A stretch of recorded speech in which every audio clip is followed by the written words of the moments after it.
Our loving Father in heaven, Lord, we are so grateful for this Sabbath day where we could come together among fellow believers to worship you. For you are worthy to be praised. And so we come to you, Lord, with a grateful heart, acknowledging that you are our God and we are your people. And as we come to this study, Lord, we ask for that you will teach us, that you will guide us. In this presentation, we ask that you will bless the teacher with great humbleness of heart to accept the words that you have given, that you will give us all wisdom and humbleness of heart to be taught by you. For we do not know as we think we know, and we ought to know. So clear our minds of preconceived ideas, preconceived thinking, that we may truly learn of the things that you have prepared for us. For your ways is always the best. It's always perfect. So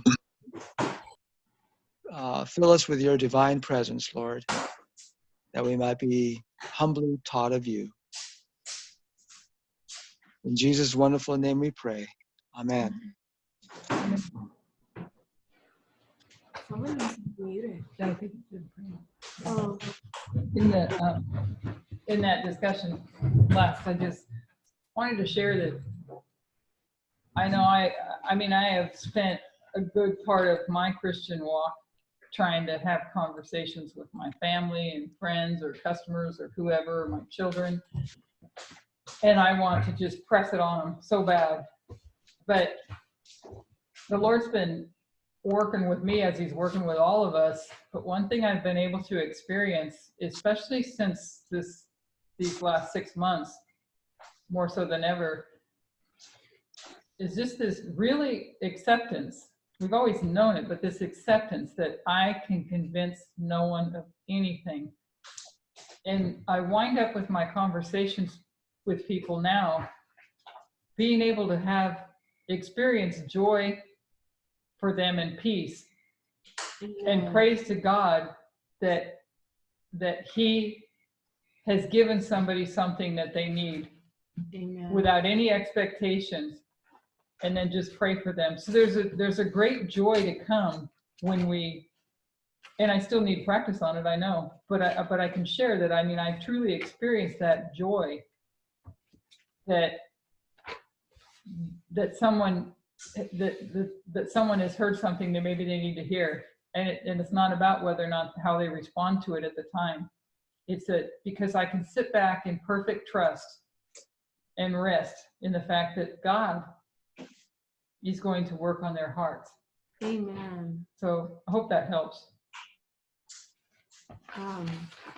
I think that, thank you. I forgot what I was going to say. But I think Sister Jackie she says the sound is really low. I don't know if that still stands for her right now. Can you hear okay now, Sister Jackie? I hear you, but the sound is real low. And it's not on my phone. I mean, I've got my phone up. Everybody else is okay? Yeah, you guys sound loud and clear. There's background noises though, but You're right, there's background noises. Yeah, we do have some background noises. I know that. No, there's not on ours. I know, they have to be mute. Okay, so everybody's okay? Yep. We'll try to just make sure we talk loud. And, okay, thank you. Goes. And I moved the microphone closer to me. Maybe that'll help. That was it. It went Okay. out. Thank you. My Bible was between me and the microphone, so maybe there was a barrier. Okay, so let me get the screen up here.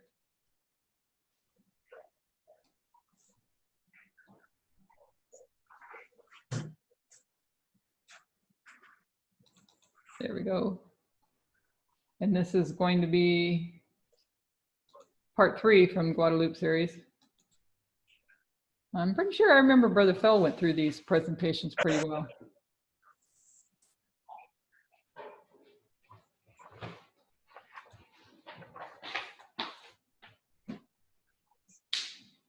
Okay. The Diadochi Wars, number 3 from Guadalupe.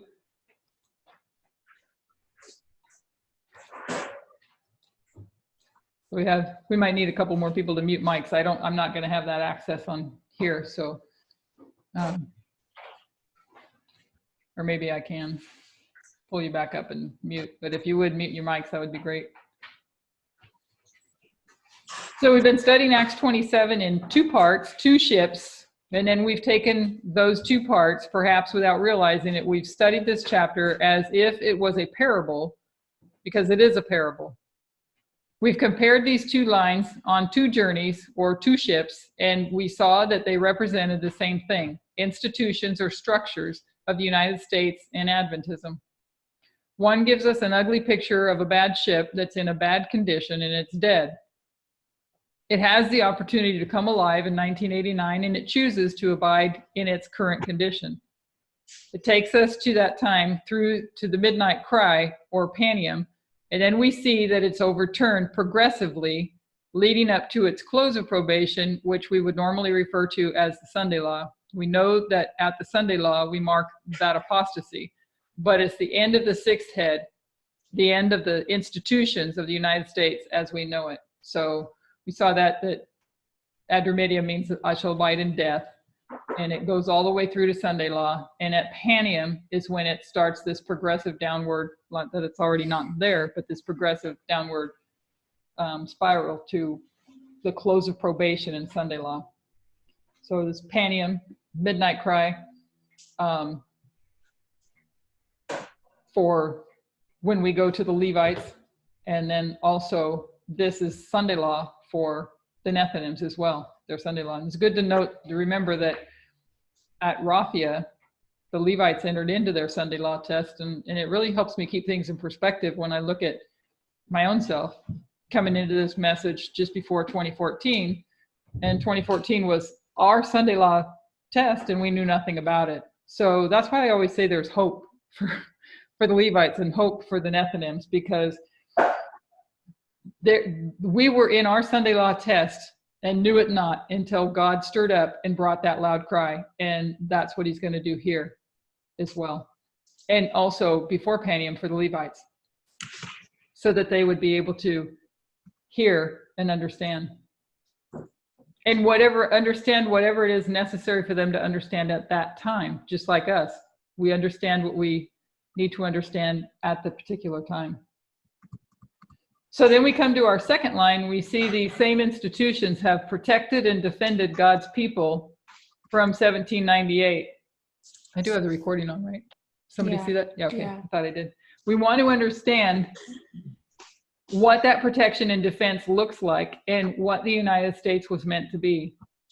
Was that protection and defense just for God's people, or was that liberty extended to everyone? Because we're saying it started in 1798, and at the same time, we see the rising up of Adventism with William Miller. It goes through 1844, and it loses its way in the middle of the Civil War in 1863, and it goes off course, and it never gets back to its original plan. We spend a lot of time in this movement, rightly so, going back and understanding what Adventism was meant to be. In our later classes, we'll go back and consider what the United States was meant to be. Perhaps we can have a little bit more clarity in understanding at least what it was not meant to be.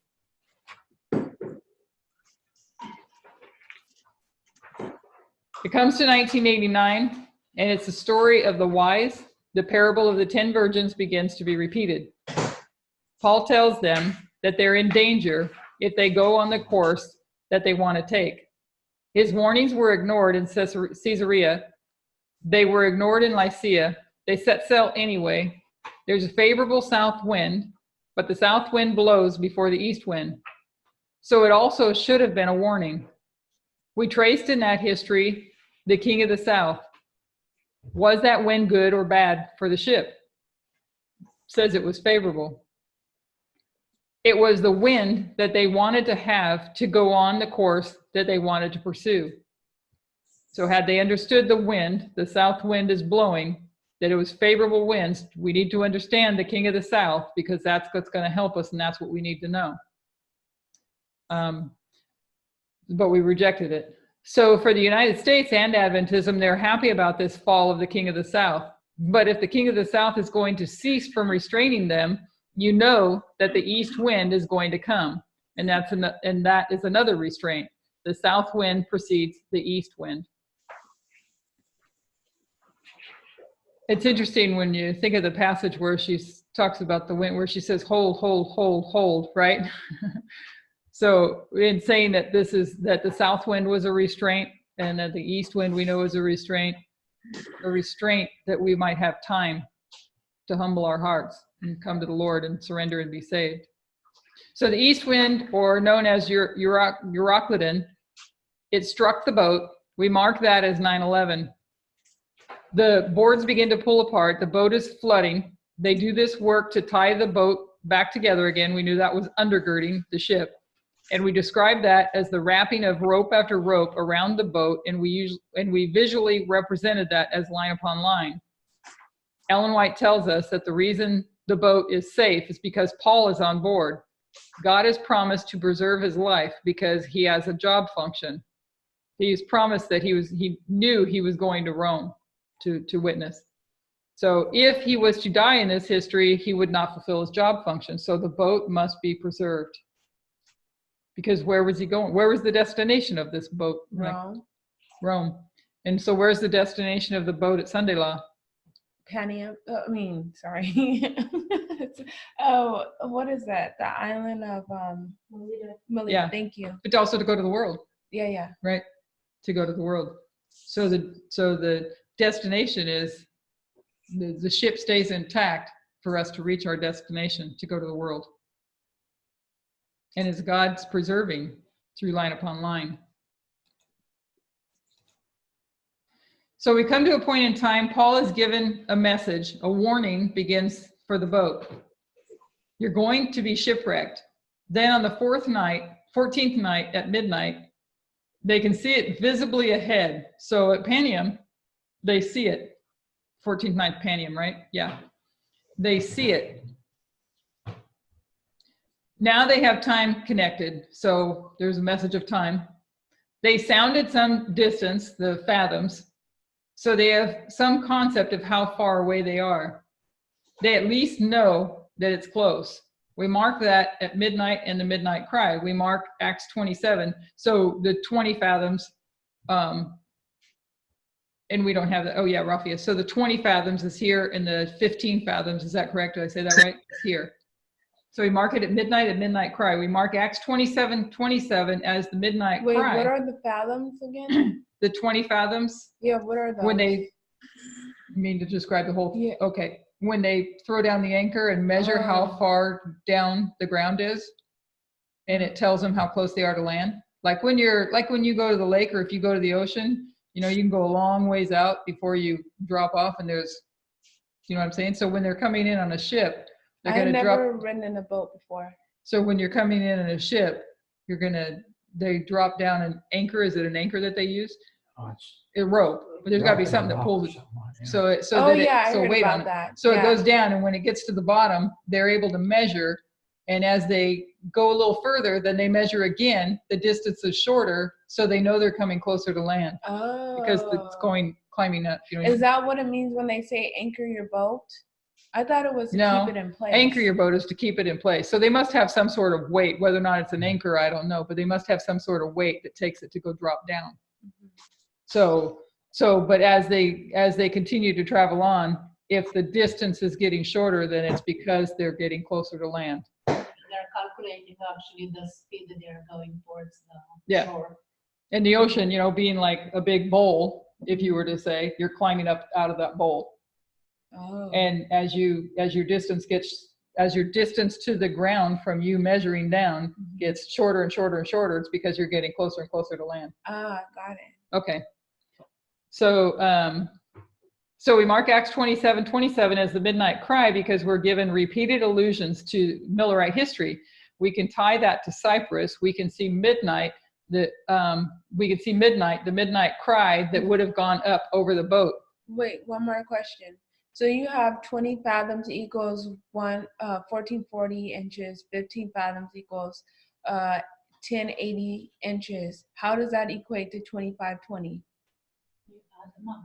No, when you add 1440 to 1080, you do not get 2520. Yeah, you do. Oh, yes, you do. Sorry. Oh my God. You're younger than us. You should be able to do simple math. Yeah. Sorry, I don't know what I was thinking. That's Sorry. okay. Been there. Okay, so we can see midnight, the midnight cry that would have gone up over the boat the 14th night of the Exeter camp meeting. And a weaker logic, but often connected to 27:27, is a doubling. It's here, and let's read 27:27 just for refresher.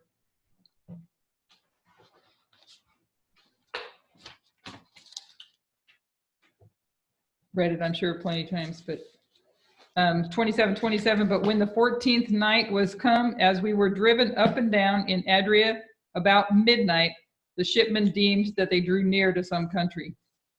So it's 14th night and it's midnight.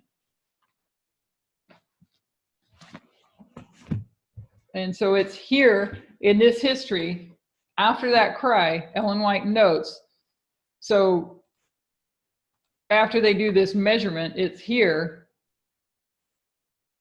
It's the 14th night and it's midnight. After this, that Ellen White notes that Paul is the master of the ship.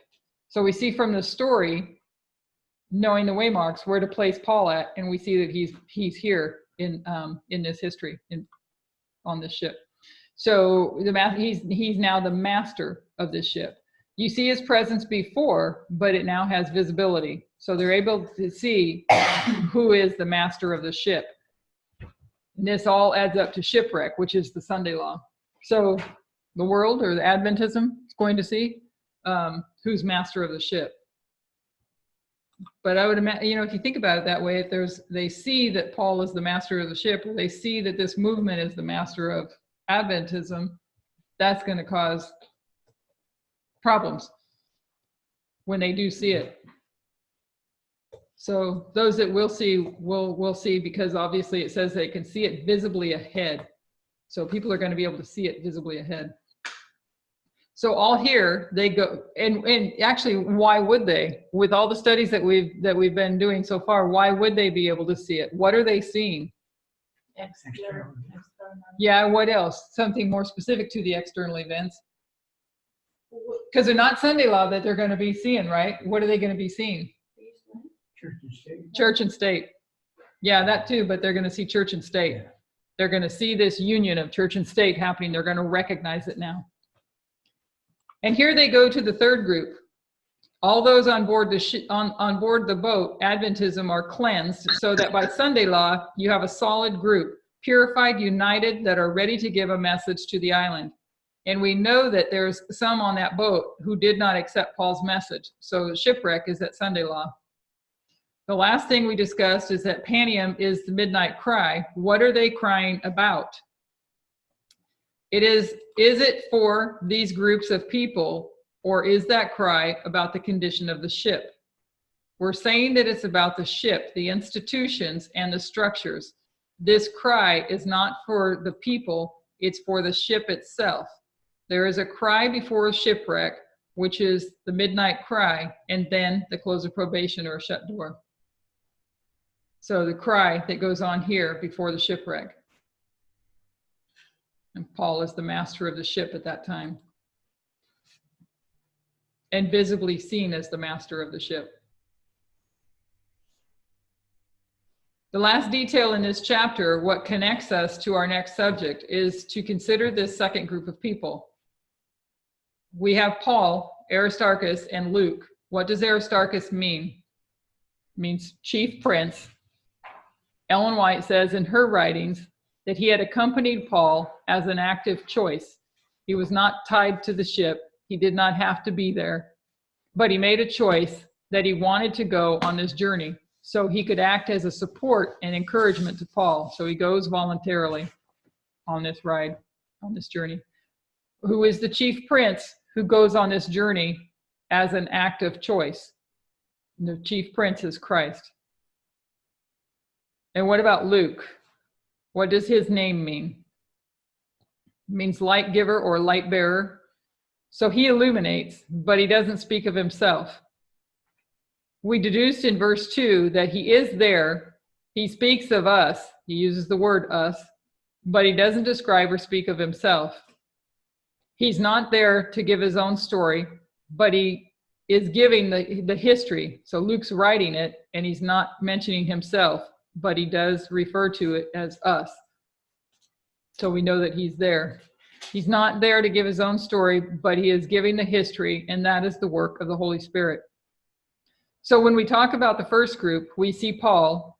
He's the one speaking, giving the message at Caesarea, Lycia, and at the midnight cry.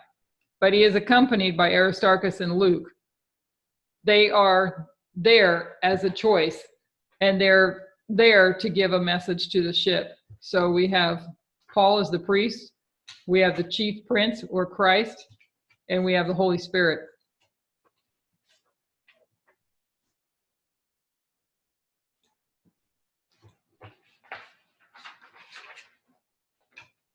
I was just reading in Acts 27, and there's a part in there that I find is kind of interesting where it says, after they measured the fathoms, it says they, then fearing lest we should have fallen upon rocks, they cast 4 anchors out of the stern and wished for the day. And as the shipmen were about to flee out of the ship, when they had let down the boat into the sea under color as though they would have cast anchors out of the foreship, Paul said to the centurion and to the soldiers, except these abide in the ship, you cannot be saved. Then the soldiers cut off the ropes of the boat and let her fall off. So I was wondering what those 4 anchors might have represented. Oh, wow.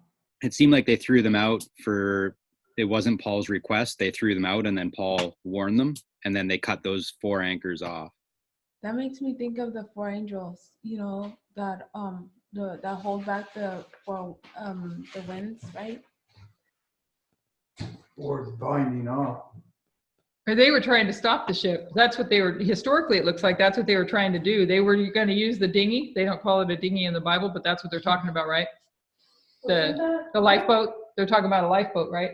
Yeah, there were some of them that were trying to leave the ship and escape, but some of the guards, I think we were reading that last week, they weren't supposed to. Everyone had to stay on the ship if you wanted to survive. Right. So they were going to take the lifeboat. They wanted to throw down these 4 anchors. I don't know what those 4 anchors mean either, but they wanted to throw down those 4 anchors and keep the ship where it was at and take the lifeboat and escape on it and leave all the prisoners on board, correct? Yeah, they just wanted to save themselves. So, yeah, what would those 4 anchors be? Because it was them trying to abandon everybody behind. No, I think it was they threw down the 4 anchors because everyone on the ship wanted to hold down the ship. But then the other ones were pretending to throw down anchors. Instead, they were throwing down life ships and they were going to try to escape from that. It says, then fearing lest we should have fallen upon rocks. That means if they'd have gone further, they're going to fall upon the rocks. Yeah. They cast 4 anchors out of the stern and wished for the day. So they're casting these 4 anchors down to stay out there in the storm as opposed to falling upon the rocks. Yeah. But Paul told them, you're going to go to this shipwreck, and if you get off the ship, you're going to die. Yeah, keep reading them. So they're putting the 4 anchors. So that's one thing. And as the shipmen were about to flee out of the ship, when they had let down the boat into the sea, so they let down the lifeboat into the sea, under color. What does it mean under color? As though they would have cast anchors out of the foreship. Yeah. I think it's a sailing term. What? I think 2 people were speaking at once. What? What, who? You, Jonathan. you. Jonathan. I think it might be a sailing term. I'm just looking it up. Undercolor. And Adriana? If from the context, because it sounds like it goes on to describe what undercolor means, isn't it? As though they would have, yeah, it does, but I don't know, I still don't understand that either. As though they would have cast anchors. So sailing under color means the flag that your ship is sailing under. Well, under color, I think it's mean to that they were pretending. That's what I was thinking. Yeah, they were pretending as though they would have cast anchors out of the foreship. That's an interesting way of saying pretending undercolor. That's what I was thinking that it I was. see what you're saying. Yeah, that makes sense. I'm gonna look at eSword and see what. Yeah, that's what I was trying to do too. We might have to treat that one as a parable and study that out, because I always thought, you know how they say flying your colors? I thought like what Jonathan said, is flying your flag. It could be, but it does make sense what Brother Fellow's saying, because under color and then you have as, so there's a comparison, and under color is being compared to as they would have cast the anchors out of the foreship. So it's like, Here it is, pretext. In Thayer's, it's a pretext, alleged reason, pretended cause. Pretending, yep. Under color, as though they would do something, in pretense, ostensibly. there is such thing. Well, actually the term, when I looked up under color as a sailing term, it actually comes up sailing under false colors. So people would use a false flag. Oh, false flag. And it's talking about, in Strong's, is telling you an outward showing that is pretext, cloak or color or pretense. False flag is interesting because that's in Yeah. So they were pretending to save the boat when actually they were trying to escape? Or? Right. Oh, wow. They're trying to save the boat. So they're casting these 4 anchors down to think that they're going to save the boat. Yeah, but they're actually also, trying to I get it, escape. kind of have it right. So I just that's have that piece of it. work. They were doing the false work. Right. So So because at Panium is going to be again a fallout. So isn't it? just to make it clear, when it says we, it means everyone on the ship decided to save the ship from running aground and breaking on the rocks. Everyone needs to help put down anchors so the ship doesn't go through. Wait, But what? a group of men said, "Oh, we need to save ourselves," so they let down the lifeboats and they were trying to escape. Okay, so the What is that intention from? was to put down the anchors. Yeah, According to that's what it said. including Paul wanting to. I don't know if that too. Paul. No, Wasn't good Adriana. in that. No, Adriana. They pretended that they're going to put the anchors down to save the boat, while in reality they were taking the lifeboats to run away. Mom, that's not what I'm saying. I'm saying they all decided to put down anchors. I'm not talking about the men that put down the lifeboat. They decided to save the ship. The people on the ship decided to save the ship. They were going to put down anchors. And then those guys who wanted to escape, they were pretending to put down anchors like everybody else, but instead they were putting down the lifeboat so they could escape. But it says, then fearing lest we should have fallen upon the rocks, they cast 4 anchors out of the stern. Yeah. And wished for the day. So who are they? Those who were trying to escape. No, I mean in application. Oh. That's not. Go ahead, Sister Adriana. Adriana, you said you disagree. So why would they have to be pretending to let down anchors if instead they're putting down lifeboats? Because they didn't want the people to see that they're leaving the ship on the lifeboat. Right, so everyone would have been in agreement with them putting down anchors, otherwise they wouldn't have been okay with them putting down anchors. Wait, what? Well, Paul wasn't in agreement. No, I'm not saying he That's what was, I was saying. but I'm removing Paul from that because it's the main people of the ship who are always freaking out, trying to decide how to save the ship because they don't know God. Oh, okay, I get it. So they, the common people of the regular mind, are like, oh, we're gonna crash, we need to put down anchors, and the other guy's like, yeah, we're gonna put some anchors down, lifeboats, we're gonna run away. In verse 27, it says that the shipmen. So who were the shipmen? Yeah. Yeah. Those are the ones that are operating the ship, not the prisoners. Yeah, but most of them would be you know that prisoners. it is Adventist ship. So the prisoners didn't have a say. They were all. Adventism. So this shipment Oh, wow, belonged that's to interesting. Adventism. Because the prisoners aren't, well, that's interesting because Paul was a prisoner. So that's not even including him in that discussion or any of the prisoners in that discussion when they're talking about hold the anchors. Yeah, it's Luke is writing, and he says, "Then fearing lest we should have fallen upon the rocks, they," so he's excluding himself, "they cast 4 anchors out of the stern and wished for the day." So it was probably like the ones that were leading the ship. I mean, Yeah. It's they that are the shipmen. the shipment. Yeah. And then, because in verse 30 it says, and as the shipmen were about to flee. So you got the shipmen in 27, they in 29, and in 30 you have the shipmen as they, the shipmen, were about to flee out of the ship when they had let down the boat into the sea under color, so under pretense, as though they would have cast anchors, because they're saying, let's cast these anchors out. But what they're really doing is getting everybody preoccupied and casting the anchors out while they were slippery, slyly putting down the boat, right? Yeah. So To leave in. this is to say that something will happen in Adventism. They will see that the ship is falling apart. And they're going to try to save it in their own way, or try to save themselves. Yeah, that's the shipment, I'm thinking. Or try to save themselves. Yeah. Well, this is all going to happen before Sunday law, right? Because Sunday law is shipwreck. This is happening all before Sunday This is law. Panium. I know that's what I'm saying. But it also says, then the soldiers cut off the ropes of the boat and let her fall off. So Paul warns them, and Paul is representing what, this movement? Yes.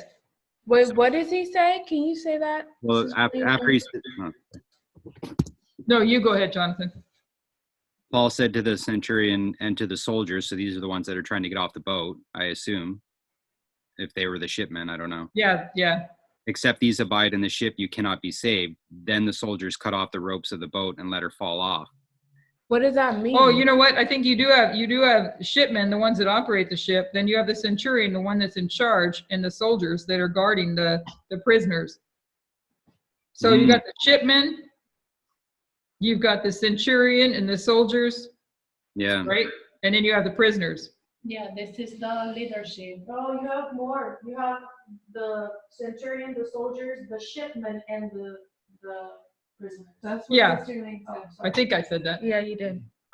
And not only that, I guess they didn't cut the ropes off of the anchors. They were cutting the ropes off the boat and dropping the boat into the ocean. Yeah, that's the line. What does that mean? Hold on. What does that mean? No, literally. I'm not talking about application Which wise. boat is it talking about? The main boat? The little Yeah. light. Yeah, no, it's No, the main boat. Yeah, the anchors were for the main boat while they were I know, but the ropes is the ropes that to the anchors for the main boat. No, hang on. I want to investigate that a little bit, because it says they didn't actually drop the anchors, right? They ended up dropping this lifeboat, and then when Paul said, "Except you abide in the ship, you cannot be saved," then it says, "Then the soldiers cut off the ropes of the boat." Yeah, okay. The lifeboat, yeah. the ropes is No. the verse 17. So 32 is the lifeboat, the ropes to the lifeboat, and they let the lifeboat fall down, right? Yeah. Is that what you're saying? Okay. None of them are the ropes. None of them are the ropes that are in verse 17, because the ropes in verse 17 were the undergirding of the ship. That's Right. different. So we had the ropes of the anchors, the 4 anchors, and we have the ropes of the boat, The lifeboat. and then the ropes of the undergirding. There's 3 different kinds of ropes. And the anchors are used to position the ship. So what happened when they let her fall? They let the lifeboat fall. I know. Well, put yourself on a ship and it's sinking or whatever. You're in a storm and it's sinking, and your only possible way to escape is those lifeboats. And Paul is telling you, no, you have to stay on this ship and let's let those lifeboats go. So if you're looking at that lifeboat as your only salvation and you're trying to get away on that lifeboat, Paul is saying, no, stay on the ship. And they cut off what they think is what they're viewing as their only escape. But God had told them that to stay on the ship. So they cut the ropes on the lifeboat, let the lifeboat fall into the sea and drift wherever it's going to be taken in the storm. Okay. Yeah, I think you Got And it. so they're having to trust in what Paul has told them to stay on this ship that is about to crash. So what is what is the lifeboat of Adventism that's going to cause them? Yeah, there would be an application, whatever their lifeboat is. What were you going to say, Adriana? There's further proof in verse 40. After they took meat and Paul told them to eat meat and be happy, then they said, and when they had taken up the anchors, they committed themselves unto the sea. So later on, they took up those 4 anchors. Yeah. So I guess after the storm, I don't know. Well, they're still in the storm, but they take up those anchors and continue to go. They committed themselves when it was unto the day, sea. because they put them down and hoped for a day. And then in verse 39, it says, and when it was day, they knew not the land, but they discovered a certain creek with a shore into the which they were minded, and if it were possible to thrust in the ship. And when they had taken up the anchors, they committed themselves unto the sea and loosed the rudder bands and hoisted up the mainsail. So they waited for night. They put the anchors down for night. So yeah, it's for the day, midnight, that's what I the 14th night. They put them down at night and wished for the day so they could see where they are. Yeah, but I'm just pointing it out that that was. Yeah. Yeah. I To don't get through the understand night. why everyone is saying yeah, because I'm not following. That thought was not completed. So. But then if you guys notice that they eat and then they cast out the wheat into the sea. So. Another cool thing to understand is the anchors, depending upon which side, or whether the front or the back, the side, it will position your ship to go, in a certain direction. So putting out the anchors is not just holding it in place; it's also repositioning the ship for their next part. Yeah, they're So through. they got 4 anchors. They did it on all sides, isn't it? North, south, east, and west. Out of the stern, which is the rear of the ship. They what? 2 off the stern and 2 off the back of the ship? No, All 4 were off the stern, which is the rear of the ship. yeah, Okay. that's where. The stern is the back. Yeah. Okay. Okay. Well, I did see a picture, but never. And when you guys were talking about undercolor and all that, when you're sailing into shallow water, the water color changes. And so when you're in the deep sea, you're in the deep sea, it's blue, it's dark blue. And when you come into shallower grounds, that's why they do the sounding. And by sounding, I mean they use a rope and a rock and drop it and measure the distance between the ground and the surface. And also when you get closer, the color of the water changes. It goes from dark blue to a light, where you can see the ground almost. Mm-hmm. And I'm wondering if that undercolor means because your ship, if it's sailing over shallow ground, you'll see it real fast. Just the whole color of the ocean changes.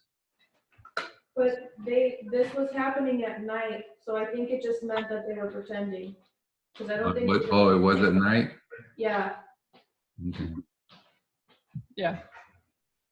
Okay, so in Acts 27:37, and we were all in the ship, 200, 16 souls. This is the history between the midnight cry and shipwreck.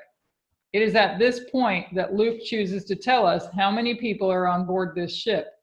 Paul has been on it since 1844 at Myra, so he went through all this history. It's not until this point in the chapter that what appears to be completely random that we are given the number of those on board. And Luke says, by the way, there's 276 people on board. But I'm talking here about a second group in a time period between Panium and Sunday Law. What group is the subject between Panium and Sunday Law? We know that that's the Levites, because this is their harvest. So this is the subject, the Levites. And he says in this history between Panium and Sunday Law, in the middle of it, he is choosing to tell us how many people. So if there's 276 people, how many of those are going to represent the Levites? Because this includes both groups. It includes the first and the second group, but it is in the time period of the harvest of the Levites. So we need to take the 276 and minus out Paul, Aristarchus, and Luke. And how many does that leave us for our second group? And here there is 3, Paul, Aristarchus, and Luke, and our second group consists of 273 people. Those are the people in this history deciding whether they accept the message of Paul or reject it. Can I ask a question? Mm-hmm. So in that 273 of people, is that including the centurion, the soldiers, and the prisoners?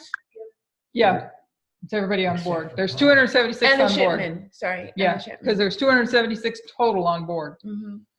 And he's mentioning it when we look at application and understand what we to know to be the time period between Panem and Sunday Law is when he's telling us how many people are on board the ship. Whereas he could have told us how many people are on the board way back in the beginning. That's interesting. So that includes that the Levites are including the shipmen, the soldiers, and the centurion, or who I guess whoever would come in that period, right? Kind of interesting, yeah. But they are represented. Maybe it depends on the application because they're 273 is just a symbolic number. right. Yeah. Which takes us to another place. Symbol of that period. Okay. It's not the people, whoever it is. Okay. But it does represent. We're going to see how it represents. I think we all kind of know, but how it represents then the Levites. Yeah, yeah. So when we come to inspiration, one thing we see more and more of is that there is no information wasted. God uses a small amount of space to tell us that what we need to know and about what he wants from us, to reveal himself and to explain the external events, because we can only take in so much information. So when we come to inspiration, are any of these details wasted? No. Any of that space wasted? What we see more and more is that none of it is wasted and it has importance for us.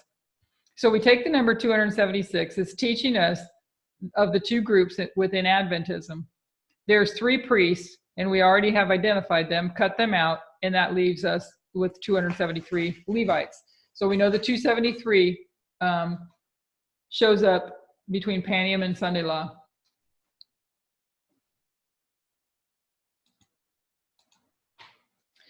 So somebody want to read Numbers 3:12 to 15? And behold, I have taken the Levites from among the children of Israel, instead of all the firstborn that openeth the matrix among the children of Israel. Therefore the Levites shall be mine. Oh, through 15? Yeah, all the way.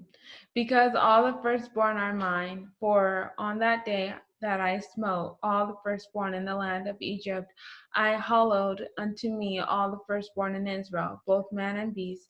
Mine shall they be. I am the Lord. Interesting, it says both man and beast, but and the Lord spake unto Moses in the wilderness of Sinai, saying, Number the children of Levi after the house of their fathers by their families, by their families, every male from a month old and upward shall thou number them.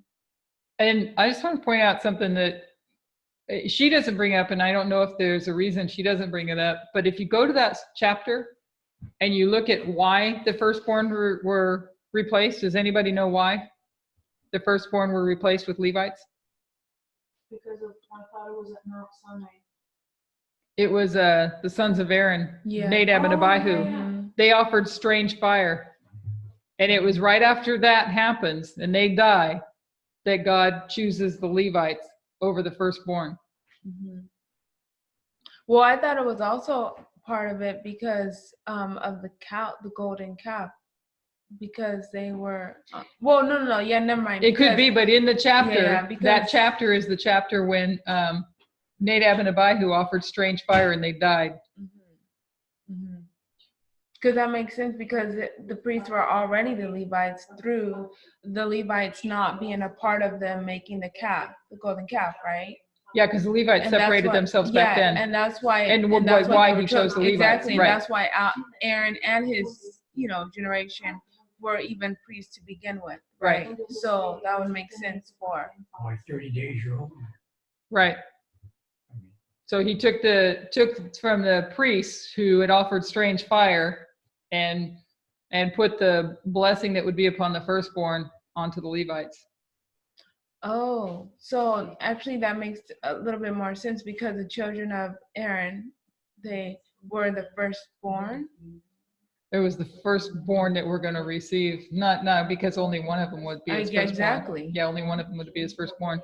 But the firstborn were the ones that was placed upon, this blessing was placed upon, and it's right then when Nadab and Abihu offered strange fire. So I don't know what it means, to be honest with you, but I just thought it was an interesting point that they were offering the firstborn, or they were offering strange fire, which is just prior to this passage. So I don't know, maybe there's more significance to it, or maybe I have it wrong, but No, I'm just asking questions. but in that chapter, this follows that. So God is telling Moses that instead of the firstborn being chosen for the service of the sanctuary, he's choosing the tribe of Levi. So then if we follow through that chapter, it's going to give all the details of the numbering.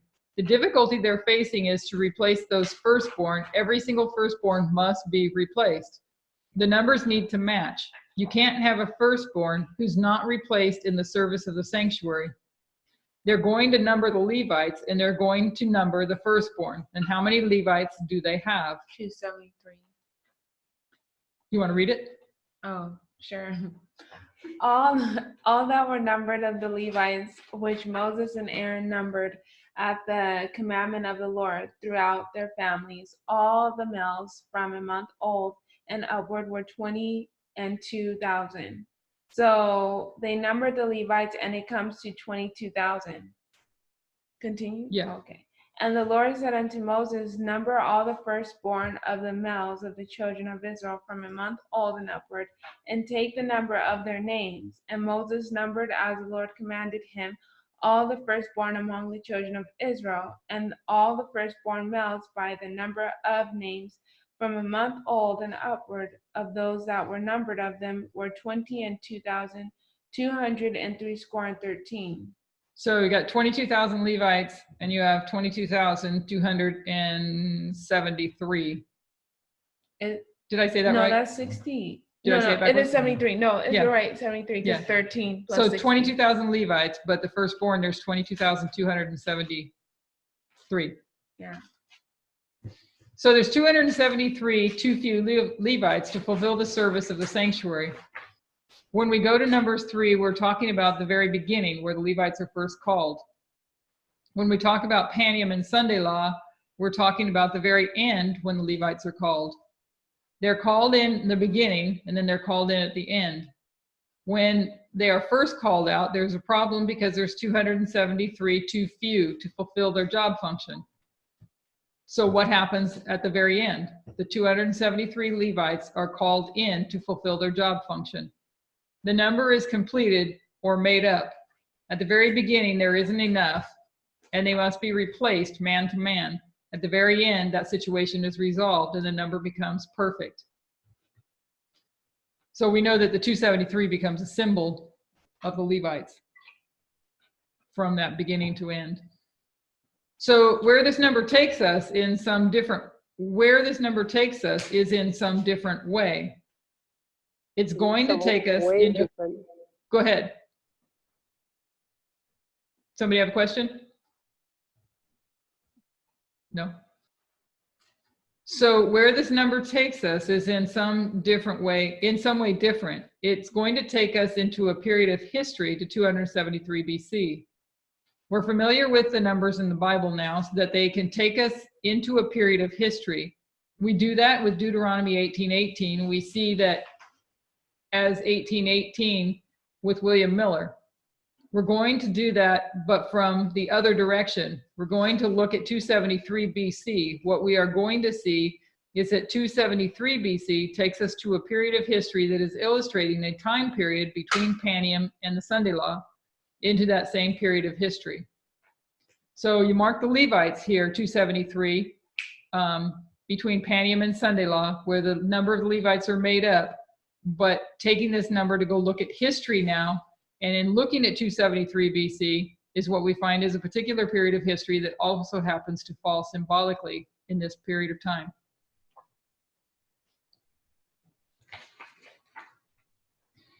So we're going to take the number 273 into a period of history. This is the history of Pyrrhus. You have probably heard us speak of this king, and again, we've gone into more detail in other studies last year. We will go through it fairly quickly so we can spend some time in these studies dealing with the lessons we've learned from it. We're just going to cover the history of Pyrrhus. So in 323 BC, we have the death of Alexander. So when we go to 273 BC, it's closely connected to that history. We're going to consider the breakdown of Alexander's empire and the generals that arose in that history. So Alexander died in 323. We see that 273 is fairly close to Alexander. So we're going to look at the history that takes place after the death of Alexander. And what does Daniel give us? What do you? Oh, the history of He gives us the Diadochi. Daniel gives us the death of Alexander, Uh-huh. and then goes straight to the four generals. Right. Yeah. Oh, yeah. So he does not give us. So he does not give us this history. Yeah, he doesn't. So the Lord was leading us to a particular history in our dispensation, for a particular reason. Mm-hmm. And who remembers that particular reason? What Putin. did this teach us? It taught us about Pyrrhus and Putin.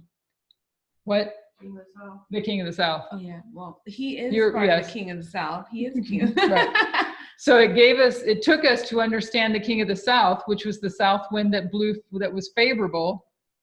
Had you understood and accepted the south wind, right? It was favorable.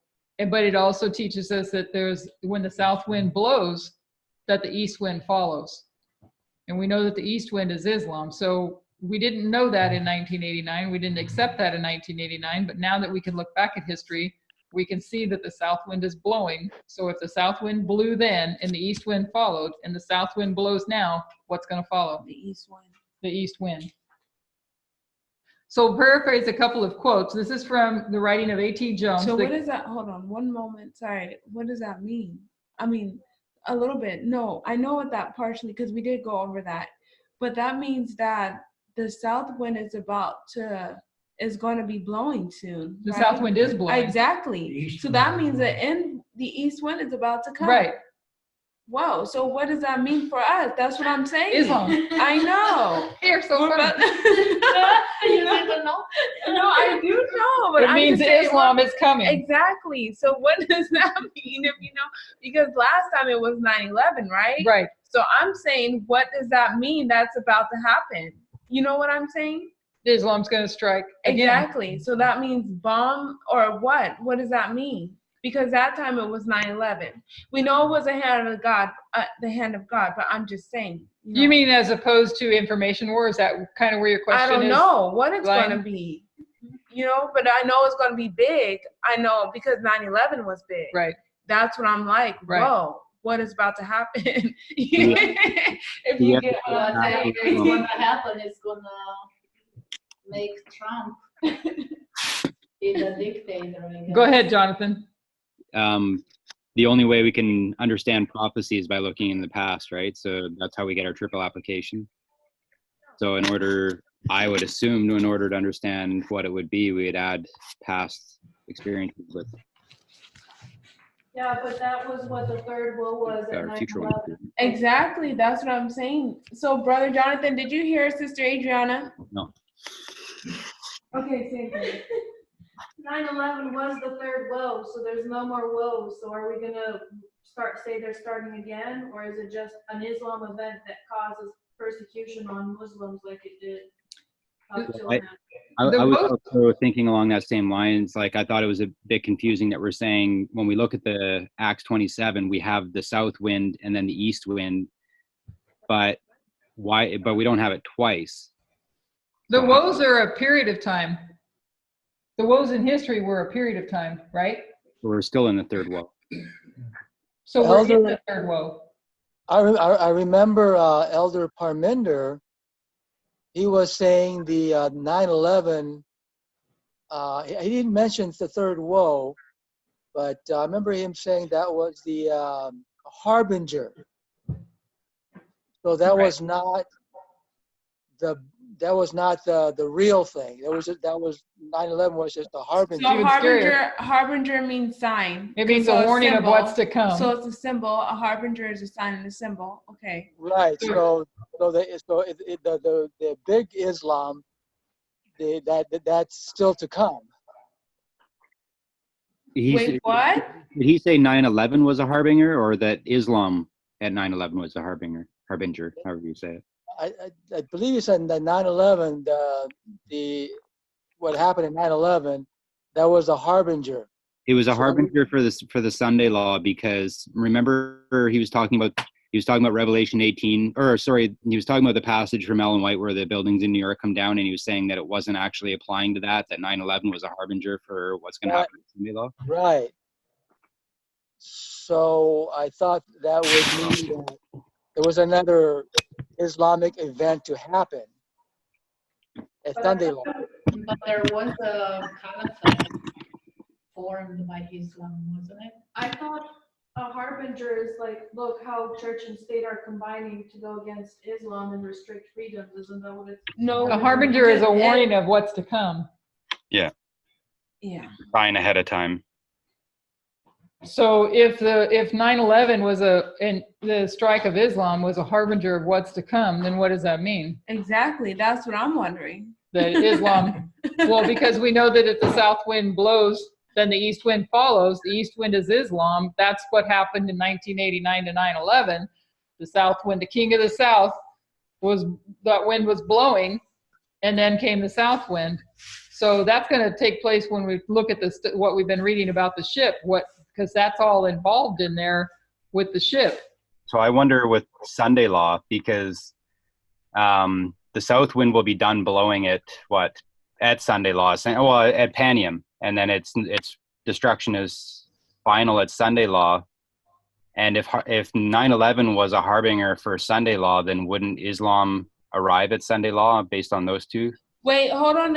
I just want to. We're not saying that 9/11 is a type of Sunday law, are we? No. What Parmenter said, it had to do with that passage from Ellen White in Testimonies 9/11, where it talks about the buildings in New York coming down. He was saying that it didn't actually apply to 9/11, that it was applying to Sunday law. Oh, but yeah. That 9/11 was a harbinger. I don't even remember how to say it. It was a harbinger. Harbinger. Stupid. Sounds like hamburger. Harbinger. I'm just gonna say hamburger from now on. So anyways, I don't know. 9/11 wasn't. So 9/11 was the hamburger, and Sunday law is the actual application of that verse, as well as. I've completely lost my train of thought. So this kind of takes our study a little off track, and that's okay because we'll probably have time to finish it. But in Revelation 18, and I don't know if I've always seen it this way, and I think it's taught this way, but I haven't heard it come up a lot in a long time. But Revelation 18 uses the word alas, which the word, you can look it up, the alas means woe. And it's alas, alas, a doubling, right? But it's also done 3 times. And it's after the people are called out to come out of Babylon and this destruction comes. And we also know about the angry horse that is waiting to break loose, that is being restrained. And Ellen White applies that angry horse to the 4 winds. To the 4 winds. Yeah, that kind of, I was thinking about the 4 anchors, but anyway, that's kind of, well, Sister Allen. So I think we've always put the application that angry horse being Islam, that's being restrained while the servants of God are being sealed in their foreheads. So was that the 4 winds? Do we also say, is that Islam? You know what? She said that kind of, and I repeated it, I think. I've always looked at it that death and destruction, but I've always looked at it, and I'm trying to place in my head what verse makes me think of this. I think it's Isaiah 27 or Ezekiel 27. I think it's Isaiah 27. Maybe it's Ezekiel 37, I think, that it says, call to the winds, plural, and say to the wind, and I'm paraphrasing it poorly, but saying to the four winds, and he calls one wind out. So I don't know. I've always took that as because you've got wind that comes from the east, the west, the north, and the south, right? And the east wind being Islam. So if the south wind is the king of the south, and the north is coming out of Babylon, then the east is Islam. Well, I don't know what that means about the west, but we've always understood it to be that the east wind is Islam. So the four winds, I've never thought that the four winds, maybe somebody has some input on this. I've never thought that the four winds were only Islam. That the four winds are the winds of strife that from all the wars that come from all the different. Didn't we used to say? Didn't we already have this conversation? Because you have the north and the south, but east is west. Yeah, thank you. Yes, thank you. Yes, Yeah, and that's why. So east and west would be because it just goes in a circle and it never ends. You don't have a definite point. You don't. So yeah, that would be the answer for that probably. Didn't we used to say though that at 9/11 the four winds were restrained when America put a restraint on Islam? Restrained, but there's a hold that's put on them, and she says hold, right? Till the servants of my God are sealed in their foreheads. So there's, if I recall, if it's the correct application still, that there's more than one restraint. That there's a restraint and they're let loose, but then they're restrained again, and then they're let loose again. But here in Revelation 9:15 it says, and the four angels were loosed, which were prepared for an hour, a day, and a month, and a year. And this is those were the four sultans, right? Yeah. Those four angels were the four sultans. But I don't know that that means that they're the four winds. They're the four angels. They were the four sultans that did the work. Well, they're holding back the winds, so they're not the winds, right? Aren't the angels holding back the winds? Uh-huh. So they're not the wind. Right.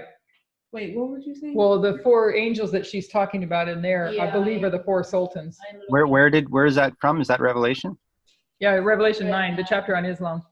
Revelation 9. The first, second woe. The second woe, I think, is what she's reading. Oh, okay. But the third woe is only a combination of the first two, isn't it? So correct. Yeah. We'll have an Correct. application. And each of those woes were related to Islam. And we're in the third woe. Not that the third woe was 9/11. We're in the third woe. Can I say something on Yeah. this?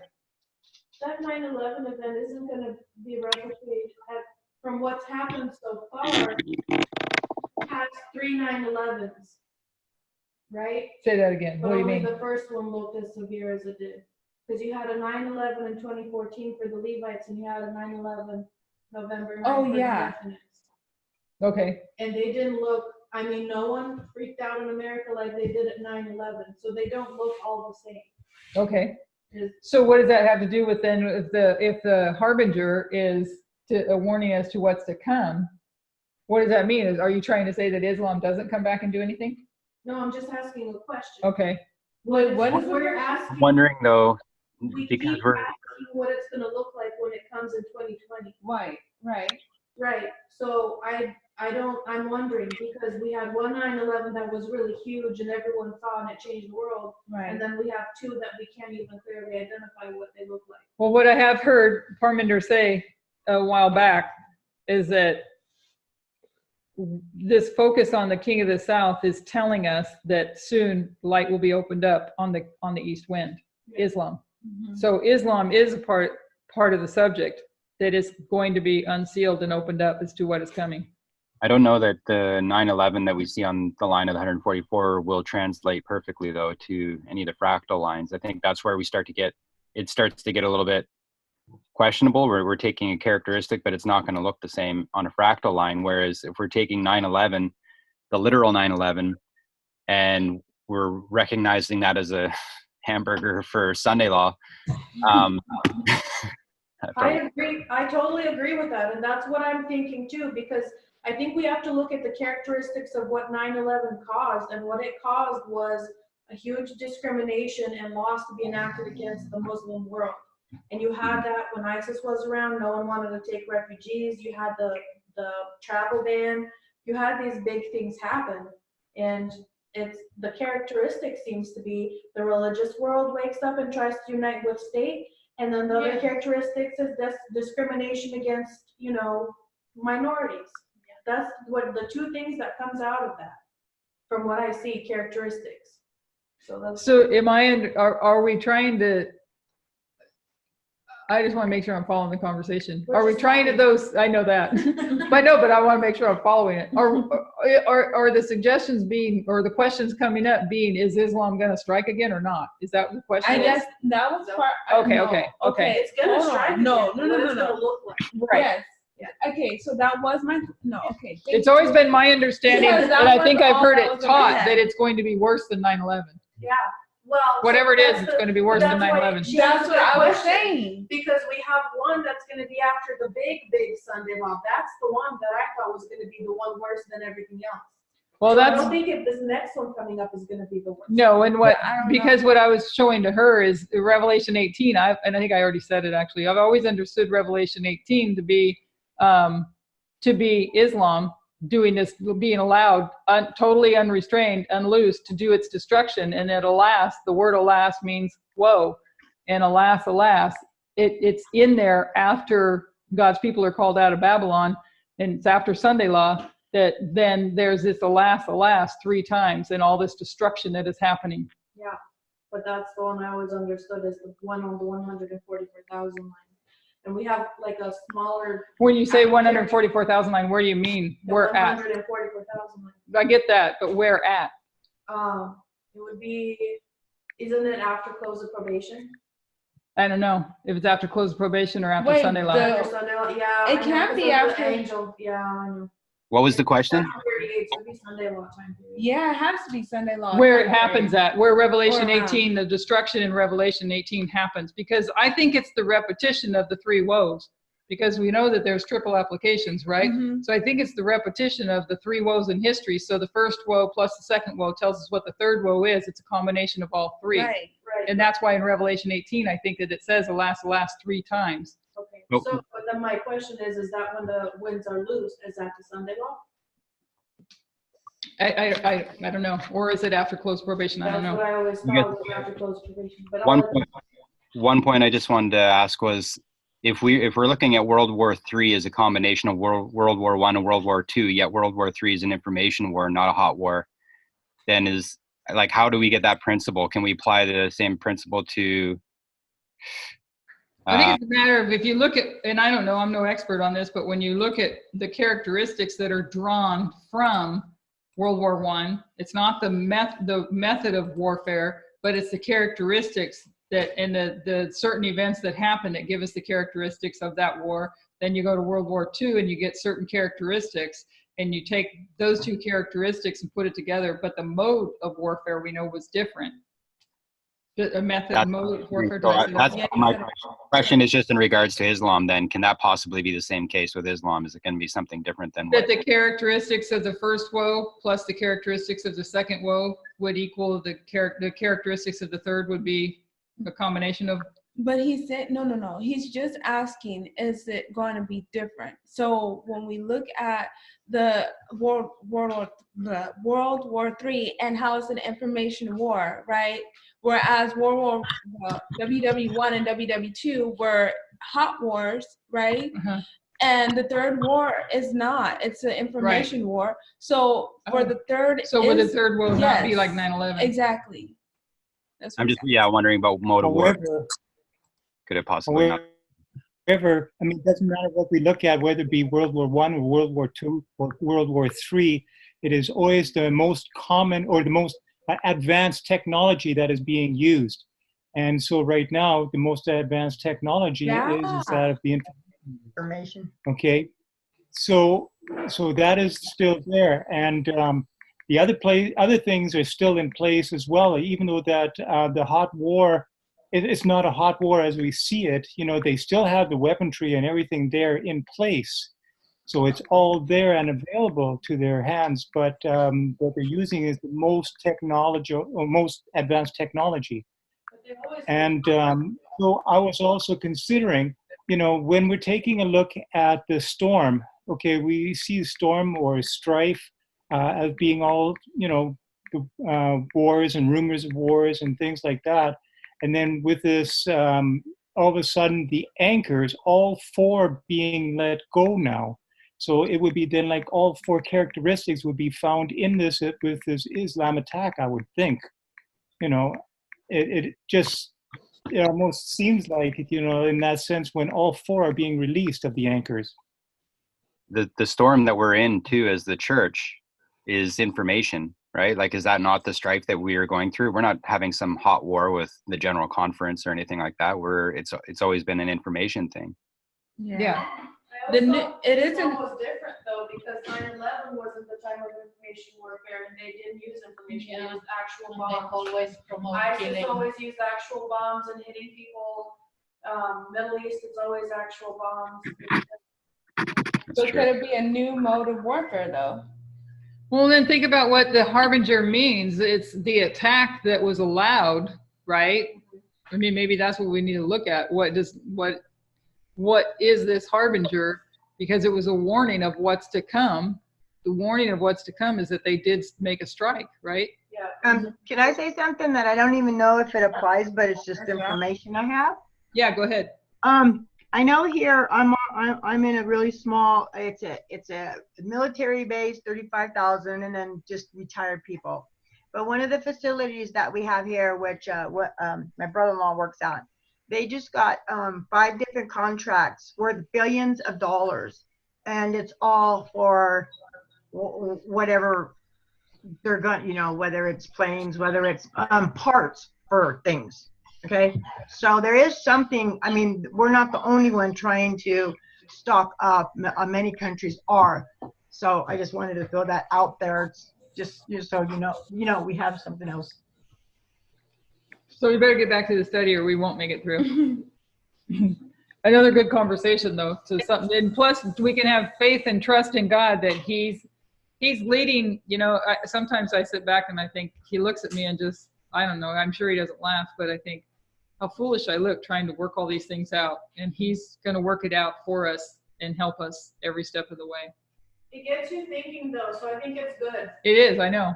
It makes you stretch your mind. And that's what we're supposed to be doing. Exactly. Yep. But I also sit here and think about how foolish I look sometimes with the direction I wind up going. Well, just think about when you're actually working out. You do look a little bit foolish.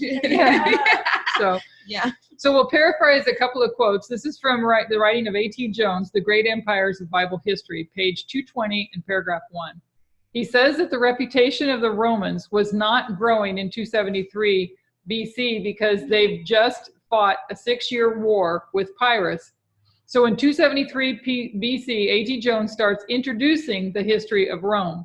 What he's saying in this history is that Rome begins to be noticed by foreign nations, in particular by Egypt. This is taking us to the history of the first rise of Rome. Before 273 BC, it worked in relative obscurity. People weren't taking much notice of the activity of Rome, at least within the Greek Empire, and the breakup of the empire. Egypt, Babylon, Seleucus, Ptolemy, all of those generals, no one was paying much attention to Rome. But there's a 6-year war between Pyrrhus and Rome, and because of that war, Egypt sends ambassadors to Rome. Egypt sends ambassadors in 273 BC. So we'll paraphrase another quote. This is a book called A Critical History of Early Rome. Prior to this history, there's a 6-year war between Pyrrhus and Rome, and it's known as the Pyrrhic War. There's 3 battles that all take you to the last and final battle in 275 BC, the Battle of Beneventum. So it places Beneventum, the end of this war, in 275 BC. A couple of years later, in 273 BC, Egypt recognizes the rise of Rome. In 272 BC, A.T. Jones says the following year, Rome sends ambassadors to Egypt. In 275 BC, you see the end of a war, a 6-year war known as the Pyrrhic War, and this was Pyrrhus fighting with Rome. So you've got the end of the 6-year war, Pyrrhus is fighting with Rome, and then in 273 BC, Egypt sends ambassadors to Rome because Rome is now being noticed by Egypt. And Rome comes on the scene of world I think the way it says it in the other book that she quotes, on the world scene. And that's where, well, I won't go there because we'll get sidetracked. To recap that history quickly, we'll use a map of Italy. Ignore the details. We just want to make a point. It's so interesting how Italy really looks like a boot. Well, Rome, Babylon is the feet of the statue. Mm. Yeah. And you have the stone hitting the toes. Wow. Pretty interesting. Yeah. No accidents, and God. I know. When we did Amazing. that Bible study, I looked at that, I was like, that is crazy. I saw you got a little boot on your board over there. Oh, yeah, we're just going over how complicated the two histories of what Taz talks about and what Daniel talks about. So you have Rome in the north. Here's Rome in the north.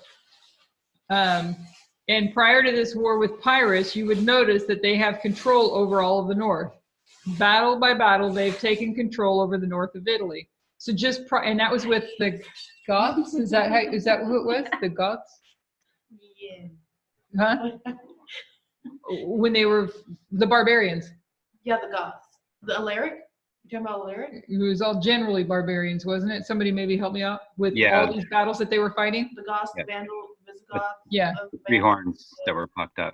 Yeah. So, okay, so Barbarians. So they have control over the north. So just prior to this history, they have the north, and if they want to expand anywhere else, it's going to be into the south. Oh, you're talking about those. They had a name. I think it was I don't know. I don't think it was the Burgundians. There was a specific tribe that was the ones causing problems here. Right. Yeah. Yeah. Was it one of the ones that starts with an H?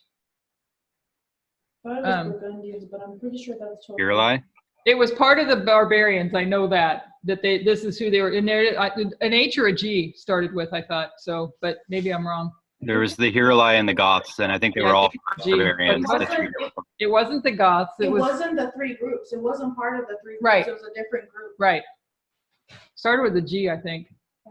And she's going to look it up. So let's see. So the only way they can go is go south. But the south is populated different than the north. It's composed of Greek city-states.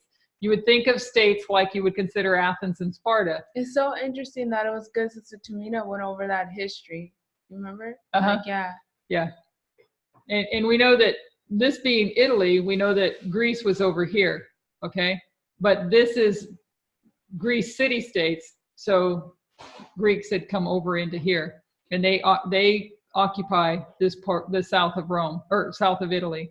So it's populated with Greek city-states. You would think of states you would consider Athens or Sparta. They're fairly independent, but they have a close family connection, kind of like California, Washington, etc. But we have a family connection that we're all part of the U.S. That's interesting. That because now that I think about it, Greece and then Rome. So was Grecians? They're not the same. They're culture. different, right? Okay. Right. So and that is how the South is populated. So all these little city-states here. There's one city-state, and that's Tarentum, that has the sphere of influence over the rest of all these city-states. So maybe you might think like the United States has the influence over all the states, but they're all individual and independent. But one might have more sphere of influence over them than the all. So Tarentum has more sphere of influence over all these city-states. Washington, D.C. Power over all the other states. So that's probably a better way to say it than I did. So Tarentum has more sphere of influence. Let's see. There is one other city-state, Thurii. It's on the other side of the Bay of Tarentum. So you've got the Bay of Tarentum here. And it's interesting because Victoria points out that you've got a high heel here. The heel, and that's the Tarentum. Adriana pointed it out. Okay, and then you have the boot here. And so Thurii is on this side of the foot, and Tarentum is on this side. We know that Greece is over here. And this is the Bay of Tarentum. I don't know how high heels would be liberating women. You guys always make connections. I'm so far to catch. Okay. So as Rome begins to push south, it is aimed at its dominant city of Tarentum. So Rome is trying to move south now, and it's aimed at Tarentum. And it ends with Tarentum and Rome going to war. Tarentum is not strong enough to defeat Rome alone, so they ask a relative of theirs. Tarentum, remember their relatives are Greeks, they're the Greek city-states, so Greece is their relatives. So they ask a relative of theirs down in a little country called Epirus. Epirus is bordering Macedonia. They ask the king of this country, Epirus, to come over to Tarentum to fight this war with Rome on their behalf. So they want Pyrrhus to come help them fight Rome because Rome is trying to take over the south. So this king is known as Pyrrhus, and he agrees. In 280 BC, he sails over to Tarentum. So we see Pyrrhus leaves Tarentum and leaves Epirus and comes to Tarentum. In 280 BC, he sails over to Tarentum, and then he fights against Rome. And this is the Pyrrhic War.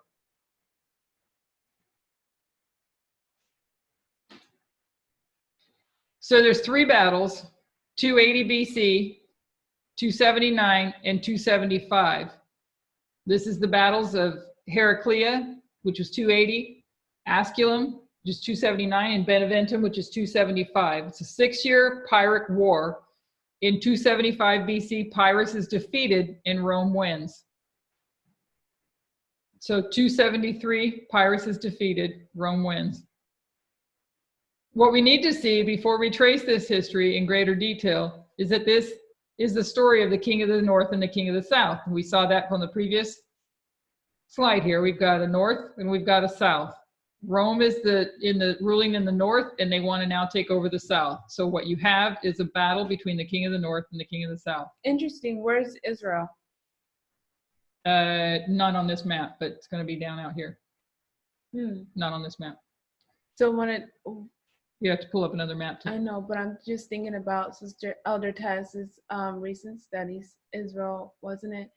Oh, speaking of Babylon, sorry, King of the North, Babylon, and it was, sorry, different geography. Okay. Region. So we already saw 273 pointed out. Egypt sends ambassadors to Rome. Rome sends ambassadors to Egypt. So we need to see that before we trace this, that we're looking at a battle between the king of the north and the king of the south. King of the north is Rome, and the king of the south is Pyrrhus. So what this history is going to trace for us is this struggle between the king of the north and the king of the south that takes us to the Battle of Beneventum. So there's a struggle here, and there's these battles. It's a struggle that brings them to this Battle of Beneventum, the battle between the king of the north and the king of the south. It happens in stages and comes to this battle here where Pyrrhus loses. So where the king of the south is finally defeated. If we're to give that battle a name with which we're more familiar with, we would call it Panium. So 275 BC illustrates Panium. So the Panium, Beneventum, 275 BC. That's where Pyrrhus dies. And Pyrrhus represents the king of the south, and he dies 275 BC, the Battle of Beneventum, which we know it as Panium. In the middle of this history, 273 BC, is the alliance between Egypt and Rome. So you've got this alliance. Egypt sends ambassadors to Rome. Rome then returns the favor and sends ambassadors in 272 BC. So Rome sends ambassadors to Egypt. And the chief ambassador is known, the one that comes from Rome, the chief ambassador is known as Fabius Maximus Gergus. And Maximus means maximum, and Gergus means flood. So, So what comes as a flood? And the papacy, when does the papacy come? That's flood. At the Sunday Law, 272 BC. I know that all of us, many of us probably have questions on that. When we see the papacy comes as a flood at 272 BC. Mm-hmm. Rome comes against Egypt as a flood, not as any flood, but as the maximum flood in 272 BC. So 273 so the question that I know ponders in my mind is this the papacy at Sunday Law that comes like a flood? On our line? Yeah. Mm-hmm. On the line of the 144, right? Oh, yeah, the line of the 144,000. Is it the papacy at Sunday Law that comes like a flood? That was my question. I don't know. Or is it Protestants? Yeah. See, look at your study last night. Is it the papacy or is it the Protestants? The daughters, the mother had her day, and now the daughters are acting like the mother. Right. But aren't they have the same mind as the mother? Yeah. So I don't know. I don't have the answer. I think it's an answer we're all still pondering. Well, in regards to the study you're doing, it says the papacy is coming as a flood. Was the papacy there before this event when they came in as a flood? No. I don't think I understood the question. Yeah. Say your question again. Okay, so you see this thing going on between Egypt and Rome or whatever in this whole line, but you don't see the papacy at all. But the papacy comes in as a flood at 272, so it wasn't there before. Protestantism is here now. So at our Sunday law, something has to come in that wasn't present before. Yeah, and that's still where I've always wrestled and struggled with, because if the this is the king of the north and the king of the south, right? Yeah. But we're looking at this king of the south dying, and then there's this king of the south. Is that right? I don't know. I'm so, still doing that. So Rome is the king of the north, and it's been fighting Pyrrhus, and that's what comes in as a flood. Right. Still the king of the north. So who's the king of the north at Sunday law? But you've. Who asked? Exactly. That's what I'm believing. But yeah. Why did she bring up papacy all of a sudden when we've been talking about Rome the whole time? Because this is Elder Tess that said that what comes as a flood, the papacy.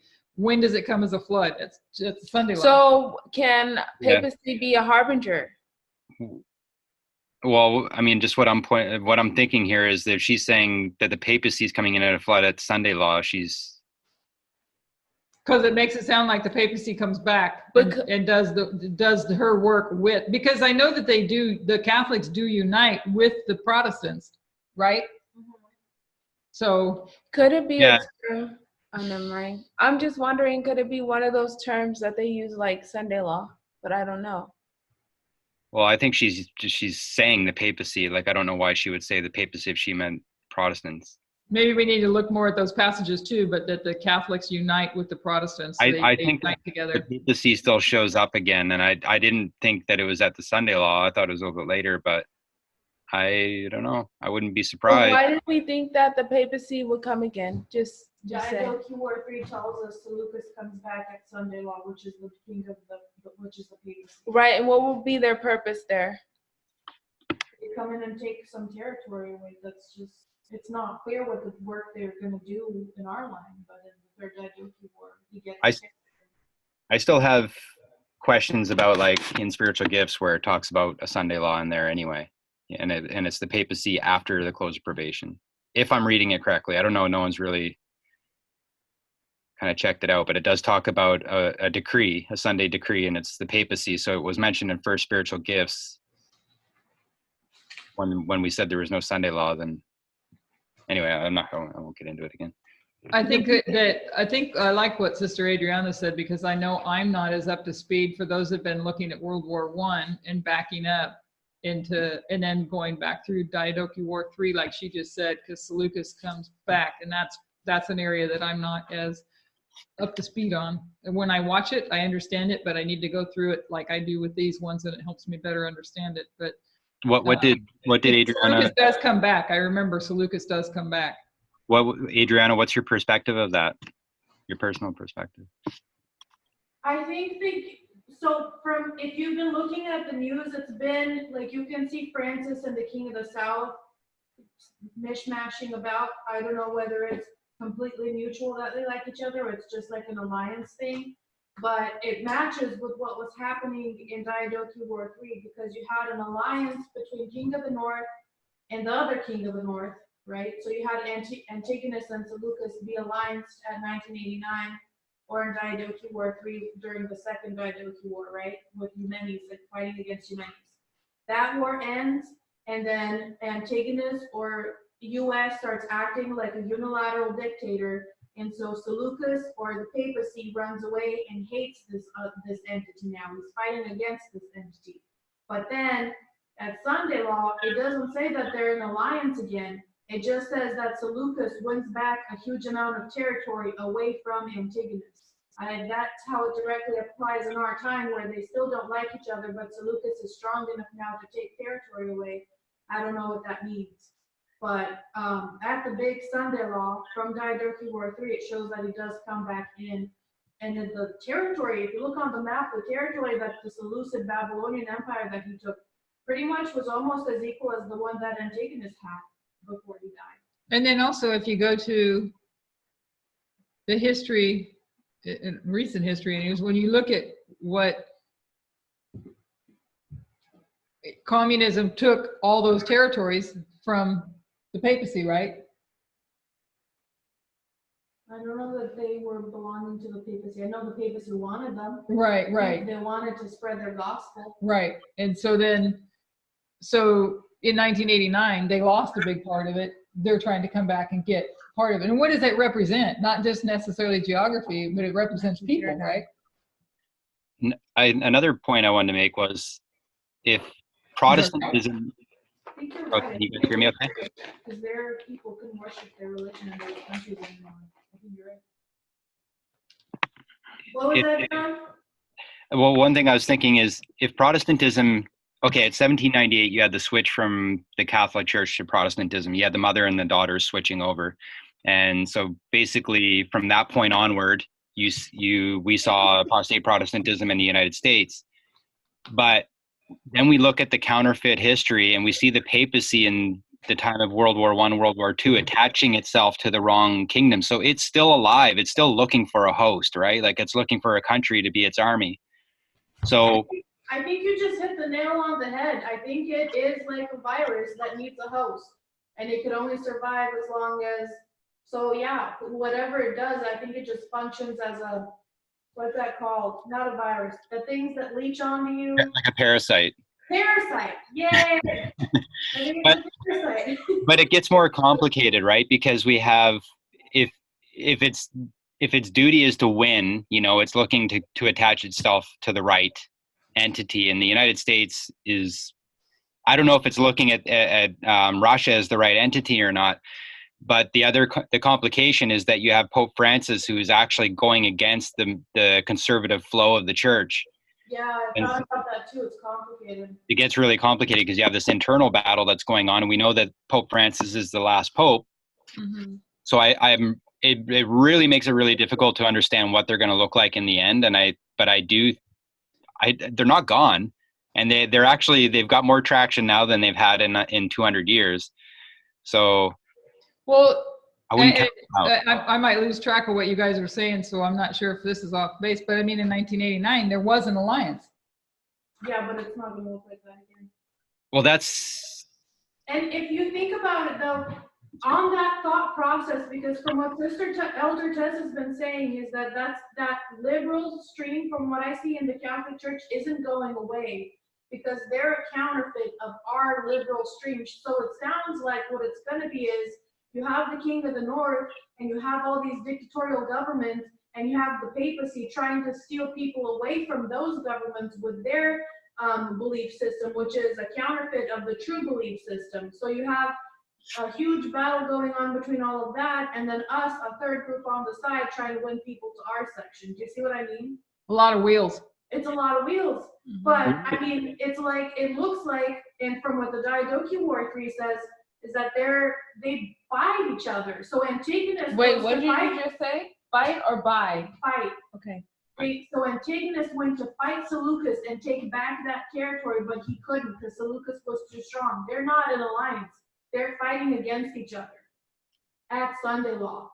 So that means that if they're fighting against each other, then Seleucus has to have a different message than Antigonus, isn't it? They're not in agreement.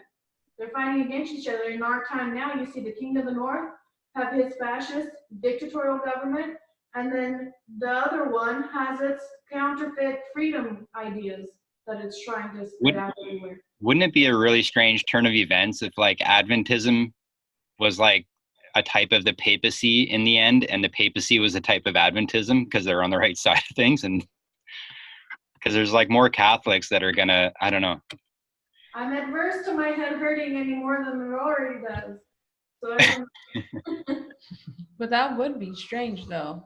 It would be a crazy turn of events, and then you could understand why people who aren't studying, they would have no idea. They would just keep following the entity that they're in.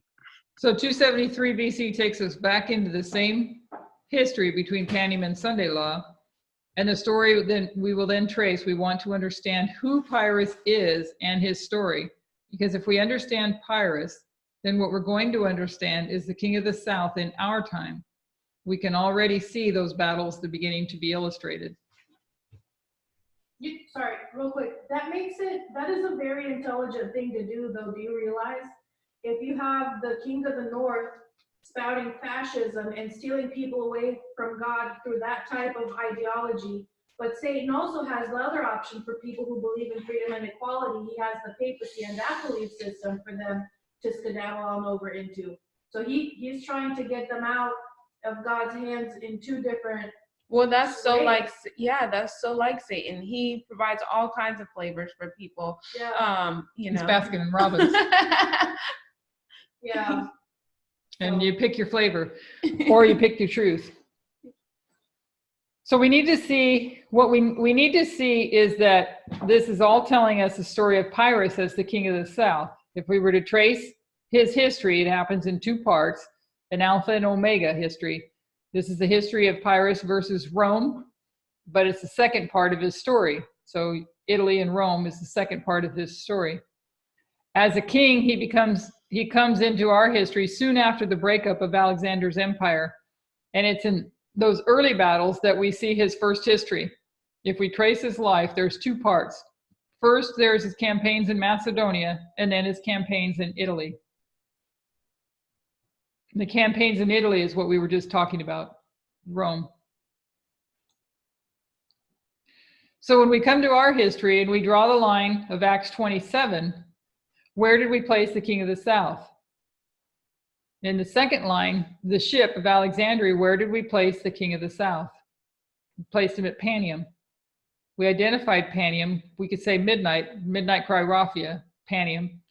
So there's a history here. Where else? Where else do we talk about the king of the south? So we see this history here, Raphia and Panium. We see this history of the king of the south. We also see it back here in 1989, 1991. So we talked about the south wind, and what history is that? That's 1989. Sorry, one question. She's listing the order of those, right? When she says midnight cry, Raphia, Pania, because Raphia is not Pania. She's saying midnight cry, and then restating Raphia, Panium. Midnight is Raphia, Panium is midnight cry. Is that what you mean? Yeah. Yeah. Yeah. So she's just reiterating that midnight is Raphia, and midnight cry is Panium. And in this history between Raphia and Panium, we have this history of what's going on with the king of the south. And we know that he comes on the scene back here. So then we also have the history of the king of the south here in 1989 to 1991. So we see the king of the south without going into any specifics of this, which we are going to do in another study. We just want to see that this is the history of the king of the south. It takes us to 1989 to 1991. Then we can mark a gap. Then we know that we're going to have a second history of the king of the south, because we have two histories here. So we're going to have two histories of the king of the south here. We know that we're going to have a second history of the king of the south. There's an alpha, and an omega. We see the same dynamic with Pyrrhus. Macedonia is the alpha and Italy is the omega. So if we're going to talk about the history of Pyrrhus, we don't just want to go back to the Pyrrhic War with Rome. We need to go back to the first history of Macedonia to see where he began his work. So we saw this history, and we know that it brings us to Panium and Raphia and Panium. But we know also that Pyrrhus had two histories. We know that he represents the king of the south, and there's a history here of the king of the south in 1989 to 1991. So we need to understand Macedonia to understand more. You want to read that? Somebody want to read Daniel 8, 5-8? And as I was considering, behold, a he-goat came from the west on the face of the whole earth, and touched not the ground. And the goat had a notable horn between his eyes. And he came to the ram that had 2 horns, which I had seen standing before the river, and ran unto him in the fury of his power. And I saw him come close unto the ram, and he was moved with choler against him, and smote the ram, and brake in his 2 horns. And there was no power in the ram to stand before him, but he cast him down to the ground, and stamped upon him, and there was none that could deliver the ram out of his hand. Therefore the he-goat waxed very great, and when he was strong, the great horn was broken, and for it came up 4 notable ones toward the 4 winds of heaven. So Alexander dies, Yeah. and Daniel takes us straight from Alexander's death to the 4 generals. So we're talking about the he-goat, and the goat has a notable horn, and the whole notable horn we know is Alexander the Great. And it's interesting that it doesn't give another history for Greece. It's just interested in that one horn, Alexander the Great. When that horn is broken, it transitions into another kingdom. But this is giving the history of Alexander the Great and his death. He died in 323 BC. Then what does the verse say happened? You have 1 horn, and when it's broken, then you have 4 horns. And their names are Seleucus, Ptolemy, Cassander, Lysimachus. So 1 horn is broken and 4 arise. When we go into that history historically, is it that simple? How many generals take over Alexander's empire after his death? Many. Many. We haven't counted, but there are many, at least a couple of dozen. His empire is divided into many parts. These, Seleucus, Ptolemy, Cassander, and Lysimachus, aren't even the most powerful. When Alexander the Great died, Cassander was given nothing. He was only a boy. Seleucus had nothing. Ptolemy took Egypt, and I think Lysimachus took something, but there were other generals. Perdiccas, Antipater, particularly another known as Antigonus. There were powerful generals who took over Alexander the Great's empire. A few are the most powerful, and then the others who carved out little territories. It took 22 years from the death of Alexander in 323 BC to the rising up of these 4 generals. So 22 years passes, you have the death, 22 years before you get to these 4 generals in 301 BC. So there's this 22 years of history between the horn being broken and the 4 horns rising up. So you have 22 years that Daniel skips. In that 22 years, there are 4 wars known as the Diadochi. The Diadochi wars that divide up that empire. They will fight over it until just 4 are left, and that's Seleucus, Ptolemy, Cassander, and Lysimachus. So you have these 4 wars, these Diadochi wars that transpire here between 323 BC and 301 BC when you come to the 4 generals. So if we were to draw that on our reform line, we would say 323 BC, you have the death of Alexander right here. And then we mark 4 wars. And at the end of the 4th war in 301 BC, there's a famous battle, and it's our 4 generals in an alliance against the last 5th general. So 323, you have these 4 wars, and at the end of them, you have this last battle here with the 4 generals, and then that against that 5th general. Let's see, it's called the Battle of Ipsus in 301 BC, and these 4 generals face the 5th, which is Antigonus. These 4 combined are only equal to him in strength. That's how powerful the 5th general is. So it takes all 4 of them to go against him to take him down. In this 5th battle in 301 BC, Antigonus is killed, and we have our 4 generals marked. We only have those 4 generals for about 3 years.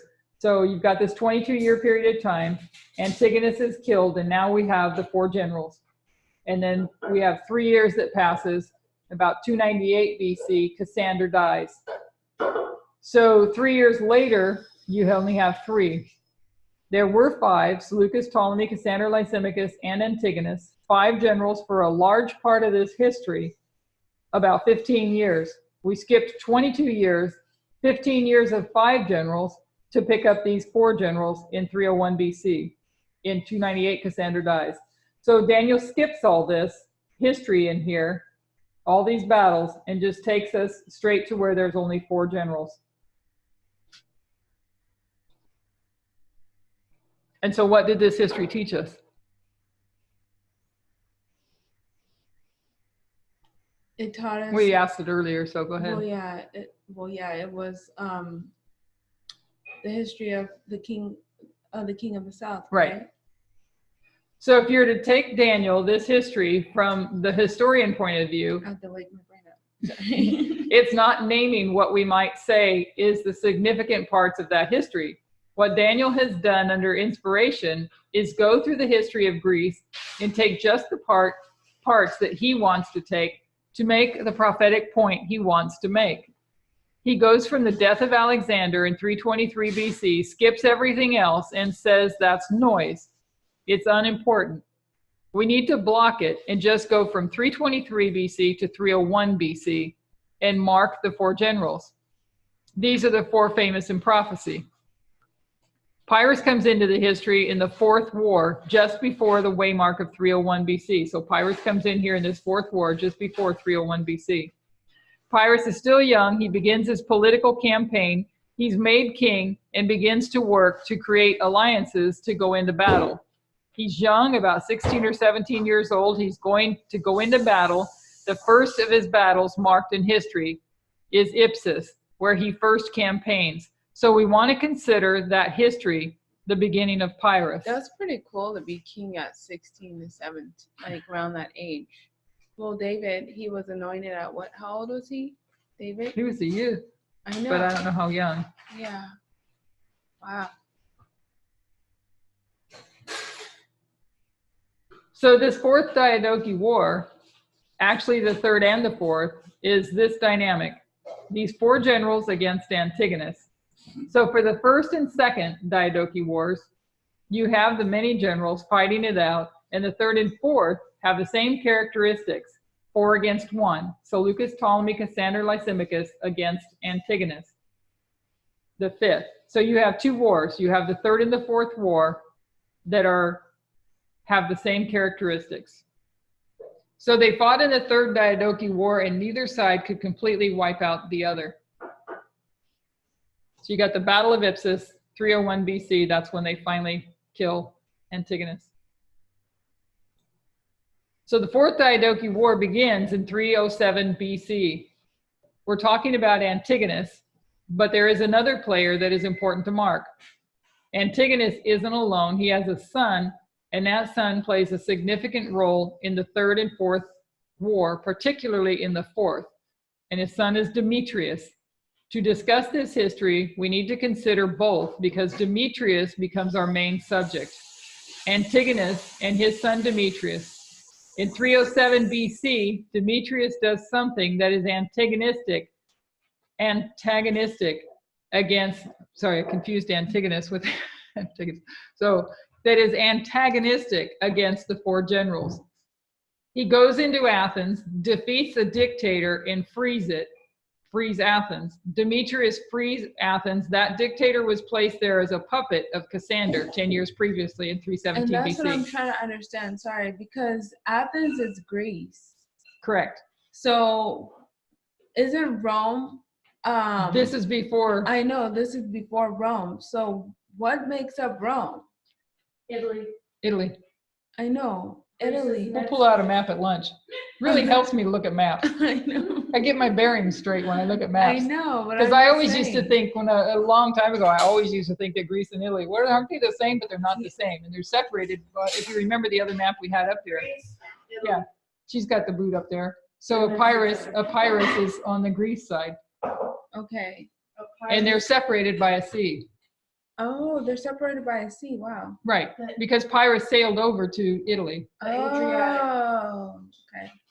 See, Epirus is here, and you had Greece here. Sorry, you guys can't see this. And then this is Macedonia. Okay. And then this is Rome. Oh. And maybe we'll pull up a map in a little bit after we get through this and just in case anybody, I'm sure most, That's interesting. but it helps to look at maps. Yeah. It really does. I find it really fascinating to look at maps. Somebody gonna say something? Nope. Okay. So Cassander had placed a puppet in Athens, a puppet dictator in Athens, and Demetrius does something antagonistic to Cassander by freeing Athens. Okay, and they're in this period of war here. So in 317 BC, Cassander placed a puppet government in Athens designed to serve his interests. 10 years later, Demetrius frees Athens. This is a history of a proxy war. So you've got this proxy war because Cassander has his puppet here. Athens is, I hope I said that right. Athens is being used as a go-between. Because of this war begins again, or the Fourth Diadochi War begins between the four generals and Antigonus. The fourth war begins in 307 BC. So the Fourth Diadochi War begins here, when Demetrius frees Athens. In 303 BC, an alliance is created. This is an alliance between Demetrius and Pyrrhus. This is where Pyrrhus enters the scene. Pyrrhus, the king of the south, goes into an alliance with Demetrius. Demetrius is the son of Antigonus. They are the fifth player in that history. So this is the fourth war, the Fourth Diadochi War. In 303, you see this alliance between Demetrius and Pyrrhus. Demetrius is the son of Antigonus, and Pyrrhus is now going to become Demetrius's general.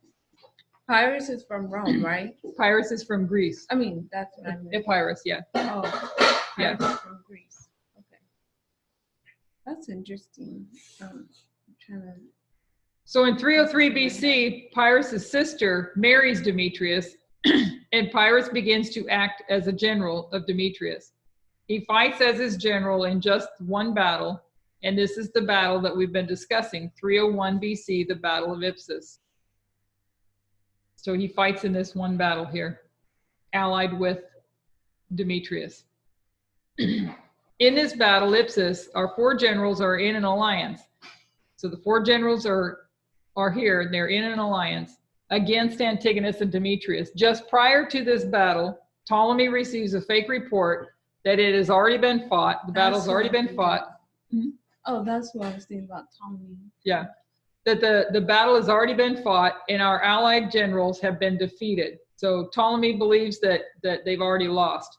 Because of this, he flees back to Egypt and does not take part in this battle, the Battle of Ipsus. So you have the three generals that are taking on Antigonus and Demetrius, with Pyrrhus being Demetrius's general. So when we come to the Battle of Ipsus, there's three allies. They're known in history as the allied forces, Cassander, Seleucus, and Lysimachus, and they go out to fight Antigonus and his son Demetrius. Demetrius has an important general, King Pyrrhus.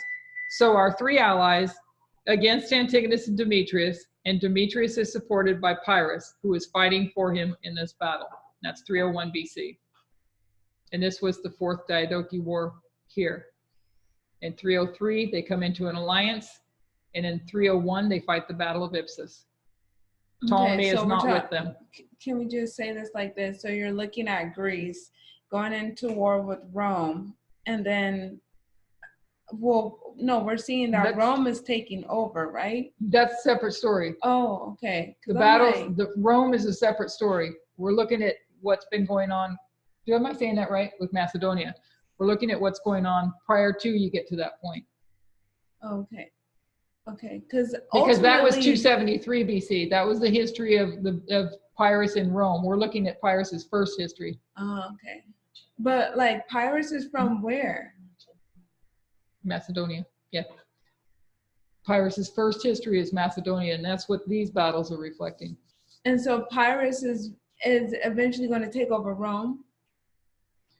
He wants to. He wants to. Okay, but Rome wins. Okay, got it. Okay, because they're the last. But the confusing thing is that these histories then overlay over each other. Yeah. Okay. Yeah. So it's one history to tell us some points and another history to tell us other points, and then we bring them together. Yeah. Which is a lot of wheels. I was just trying to see the point. I know, just see the point of the war, because ultimately you have Rome having power and Greece loses. But it's like weird because you're seeing all these wars here with Greece, you know, and then it's kind of like, well, but Pyrrhus is a part. So I'm wondering, where does Rome come in? Because Pyrrhus is from Greece, right? Right. This is 301 BC, and remember from his history in Rome, you're later on down the road here to 273 BC, 279, no, 280 to 279, 275, and then 273. Okay, that's later on down the line. These are the battles that Pyrrhus had, and these were involving his history in Macedonia. So he's not to Rome yet. Okay. But So Demetrius had this area, right? And Pyrrhus had this area, and this is the first section of Pyrrhic history, was his war between against Macedonia and Demetrius. Right, but I thought that somebody was selling over from Rome to Greece. That's later. That's later. So once this history is over, and Lysimachus comes in and takes Macedonia, and all that Pyrrhus is left with is Epirus, then you have 30 and its problems here, and then Tarentum goes, asks for help from Pyrrhus, and then Pyrrhus comes over here to help 30 and then goes to battle with Rome. Oh. That's history number 2. So you have 2 timelines. You have the Macedonian War for Pyrrhus for the first timeline, and then it switches to the Roman and this timeline. That's the second section.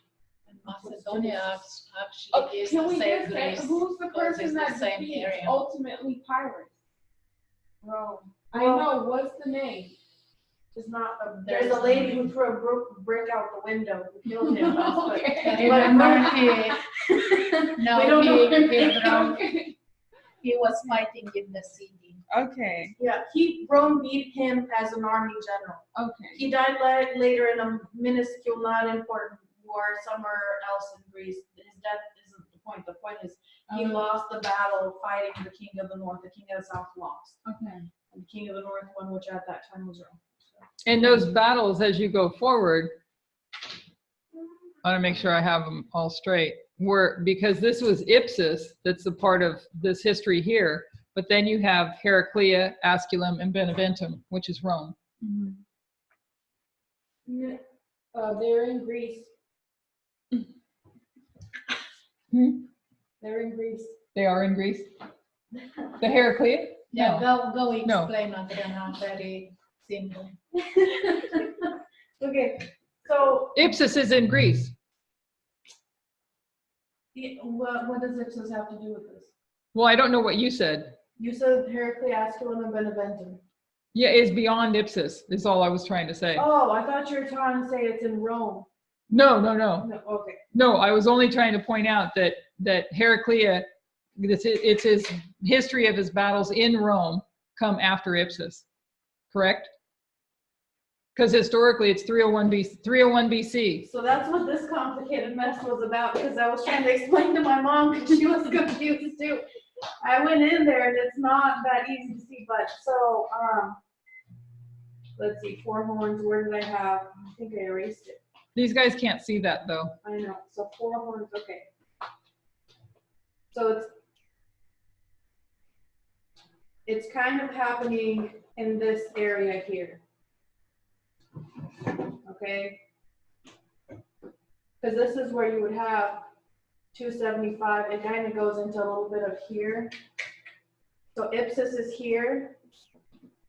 And then you have 297. We'll put 280 to 273. So it overlaps a little bit with verse 5, but because here is where it starts to be just king of the north and king of the south and the Daniel's recollection. And this is the 4 horns of Daniel's recollection.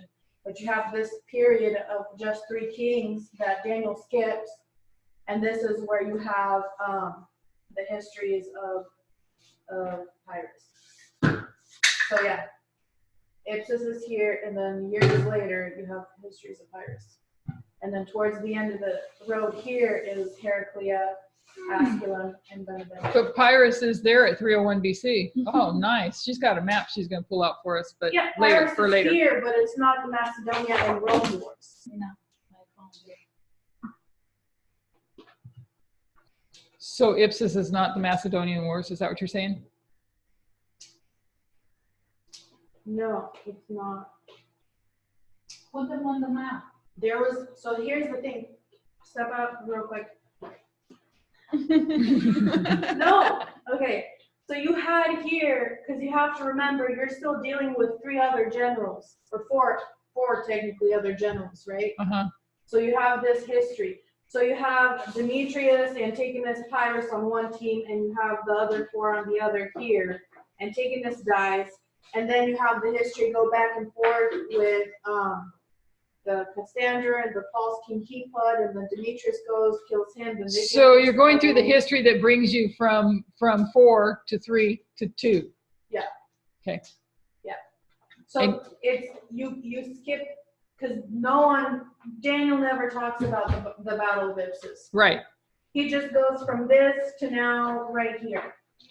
But she places this because you had a big battle that included Demetrius, Antigonus, and you have all that. But then Beneventum Masculum and Heraclea, they're happening in Greece, so they happen at the end of this history. So you have Ipsus is the big battle here, and then you have these out of the Rome War. It's not even the Macedonian War. You skip that history too of Pyrrhus. You just go straight to the Rome War. That's where you get those other 3 battles from. Well, I'm sorry you guys couldn't see her board work.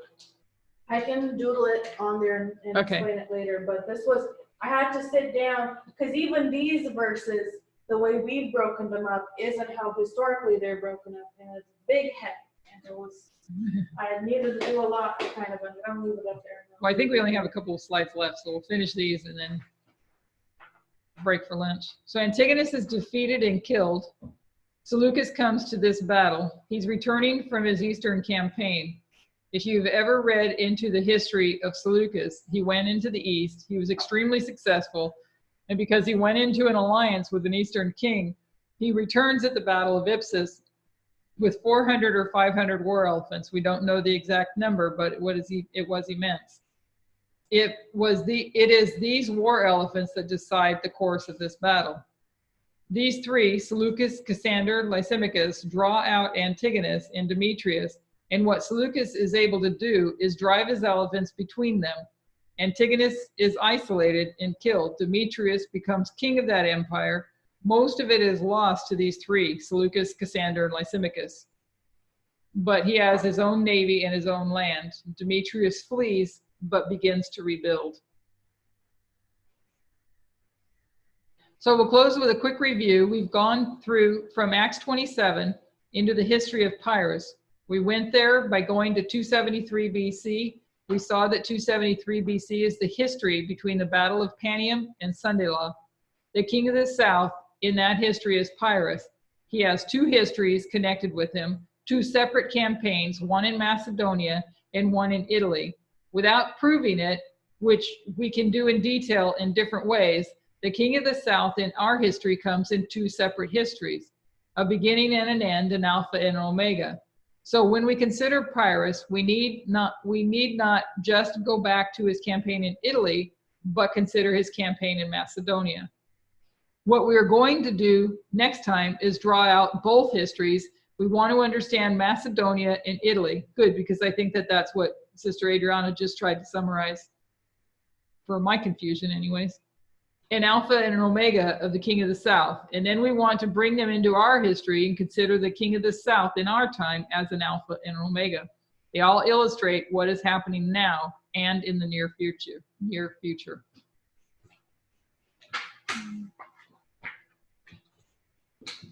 Questions or comments?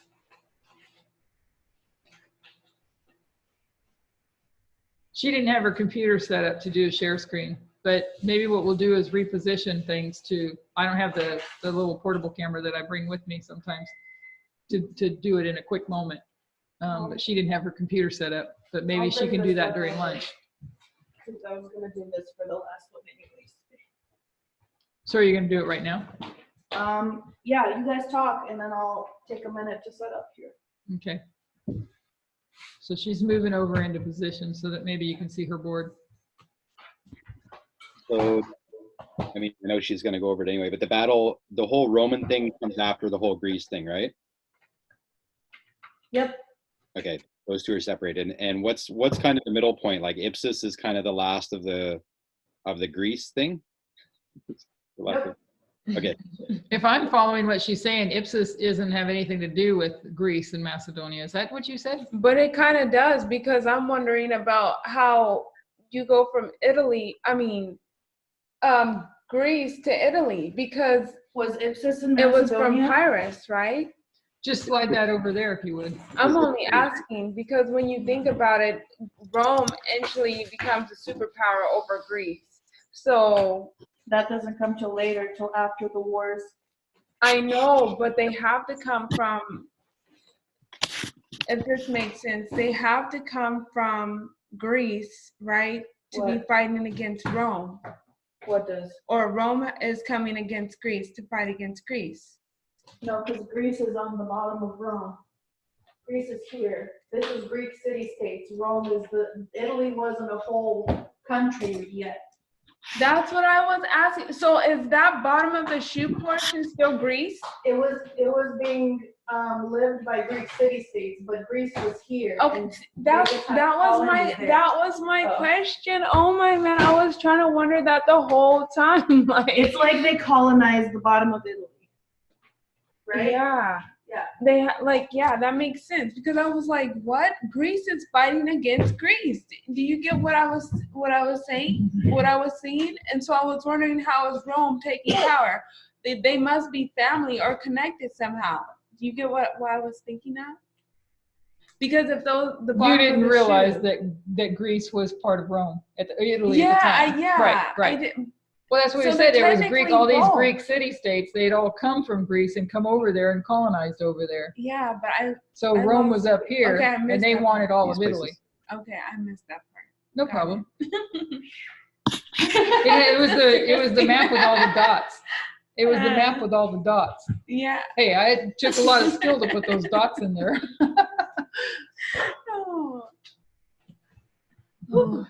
Oh my man, that was something. Is there any other questions anyone has? No, I went I'm through just 'em brain all. dead. I went through and found that I don't think there's any questions to this. So we're just going to let you finish up and do what you're going to do, and then we'll break for lunch. Okay. I'm totally just brain dead. And I'm pretty sure we're looking at no rain, so I'm going to stay. Yay! Let me just double check again. So Ipsus wasn't in Macedonia. No, it's in Asia. Yeah, it's in But- it's where Turkey is now. But So you what does have that to- mean? You have to remember what those generals, what countries they had. Yeah. Seleucus and Lysimachus and all those people. They held all those Asian and Middle East countries. My hair and smells stuff like that. peppermint. Sorry. Yeah, I really need to put peppermint on my scalp because. Okay, so I'm gonna open up a blank page. Oh, see about this. I already put it on the map. Mom, they can't see, so we're just gonna open up a blank page and share it. And here we go. Oh, you're gonna take a picture of it. Oh, What? I don't know how you're gonna share it. A blank. You're gonna draw it on there. I'm already doing. Okay. So you have this not on. That's gonna take you a long time. You can do it during the lunch. Yeah, but we have limited time to go over what Elaine wants to go over. I don't want to take time from that. It's already here. Okay. So We'll probably be seeing this next week's study anyway. So if you could just give a brief overview, then it'll be more detailed out probably in the next study. yeah, this will be really quick. Okay. I'm fine. Thank you. So you have 321, right, Alexander? Is it? Hold on, I can't see. 323 dies. Can you angle that towards me, please? I'm sorry, thank you.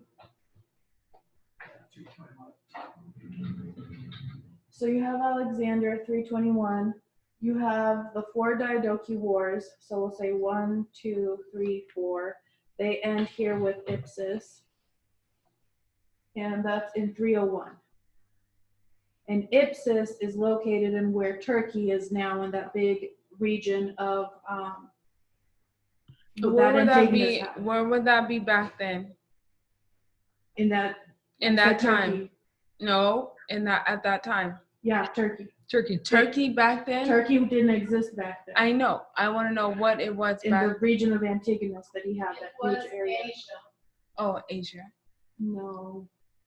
Okay, never mind. Okay, I'll draw out here. So you have I'm just wondering, is it Greece or Rome? It's neither. I don't think it was either. It's a place called Phrygia, which was a different region. So you had this big area here, right? And you had Greece and Rome. So you have Rome, Italy, here, Macedonia, Epirus, and we'll say Greece, Moselle split there. And it was in this big area here that today is Turkey, right? That huge area we see on the map that Antigonus had. It was like right here. So that's where Ipsus was. And that's this one, okay? And then you had a very short period of 4 horns. This is what Daniel mentions next. And then you had this long period, we'll say, this is 297 because I looked at the days for when they died, and then 274. Okay, so this is where verse 5 in Daniel 11 starts. Okay, so you have Daniel mention this, and then you have Daniel mention this, and this whole area here is skipped by Daniel. But here you have three horns. So you have which one was it that died? You had Lysimachus, you had Seleucus, and who was the third one? Cassander. Cassandra, right? Okay. Well, So Cassandra died at 298, is what she Was said. that 12 years skip? Oh, so Ptolemy? Yeah, Ptolemy, thank you. Yeah. Nice. Adriana, was that 12 years that was skipped with Daniel? I don't know. 22 years was skipped. 22? Okay. This is the 22 that was skipped. Okay. Thank you. This is a different number of years that was skipped. So you have 2 sections that were skipped by Daniel that we're looking at now. Yeah, You have this one and you have this one, which kind of overlaps into here, okay? Because you have 273. So we'll put that there. But so you have this 3 horns, which Daniel never mentions. I'm gonna just take this and we'll put this for the 2 regions of time that Daniel never talks about. And this one, during this time period, the majority of a lot of this is skipped, because then you have, so we have the Battle of Ipsus, no, when was that? When did Macedonia start? It was in this time period. So somewhere in here, I don't remember the exact date, you have the Macedonians' war start, okay? And what happens is, Pyrrhus, which is here, and Demetrius, which takes over this region of Macedonia, they start fighting each other. And that is when the Macedonians' war start. I think actually Demetrius goes down here to fight some city, and Pyrrhus goes here and kind of invades that area. And I can't see your cursor. She's right here. Because I'm drawing. Oh. Yeah, just follow the drawings. Right here. Okay, got it. I see. Okay. So, because of the whole thing with they had all their little dramas. Anyway, so that's when the Macedonians start. So when Pyrrhus goes against Demetrius, that's when you have the Macedonian war start. And it ends when you have Lysimachus.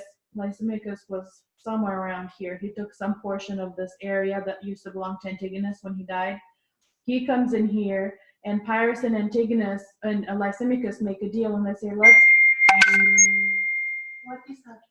let's destroy Demetrius. So Pyrrhus came in from the west, and Lysimachus came in from the east, and they destroyed Demetrius, and they took over and split Macedonia between themselves. Lysimachus wasn't happy with the portion he got, so through sanctions and subterfuge, through a cold war, he He took all of Macedonia away from Epirus, and all he had left was Pyrrhus.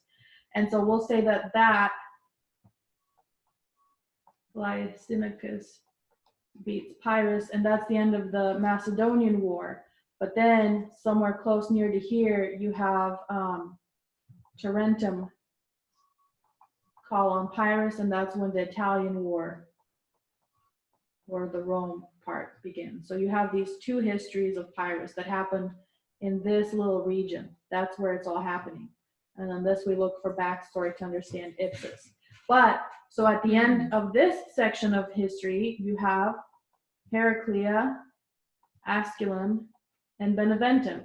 So what we did, if I can figure out how to bring this, what we did is we took this war, we put Ipsus here, and then we took these other battles at the end here, and we brought them down. And so now we have Heraclea, Asculum, and Beneventum. And these are our 4 battles. So Ipsus, we have 2016, right? And then we have 2018, 2018, 2019, and 2021. and 2021. Okay, so that's what we did. Wow, thank you very much. That Yeah, very helpful. Yeah. Very better. helpful. Glad somebody's gone into that, been able to go into this history and grasp it better than me. I've been waiting for that forever because this whole history just gets spun around in my head because I don't know the order, and I need to know the order to understand it. Yeah. That makes a lot of sense now. Super confusing. It is. So Ipsus was not part of Macedonia. I'm so glad. I'm so daring to ask questions. I know. Right? No, it's very good. It's a very good thing to ask questions. And then in WhatsApp, I saw you ask some questions. I gotta ask you questions now because I got a question. But it's good. No, questions are good. Absolutely. They are. They are. This is amazing that you know, really shows God's hand and everything, because I mean, you know, not underestimating Elder Tess, but this is beyond anyone's ability to just dig all this up. Yeah, Absolutely. I Yeah. know. Like, look at it. Yeah, I've Yeah. seen that a long time ago. Yep. Yeah. Let's go ahead and close in prayer and break for lunch. Sister Victoria, do you want to pray? Dear Heavenly Father, thank you so much for the lessons that we've learned this morning and afternoon. God, we just pray that you will continue to be with us, Lord, and as we depart for the lunch for today, I just pray that it would provide us the nutrition we need to keep going on. And also, I just pray a blessing for the ones who are preparing the meals for us, Lord, and that you will continue to be with us as we go forth for the next study for today. We thank you for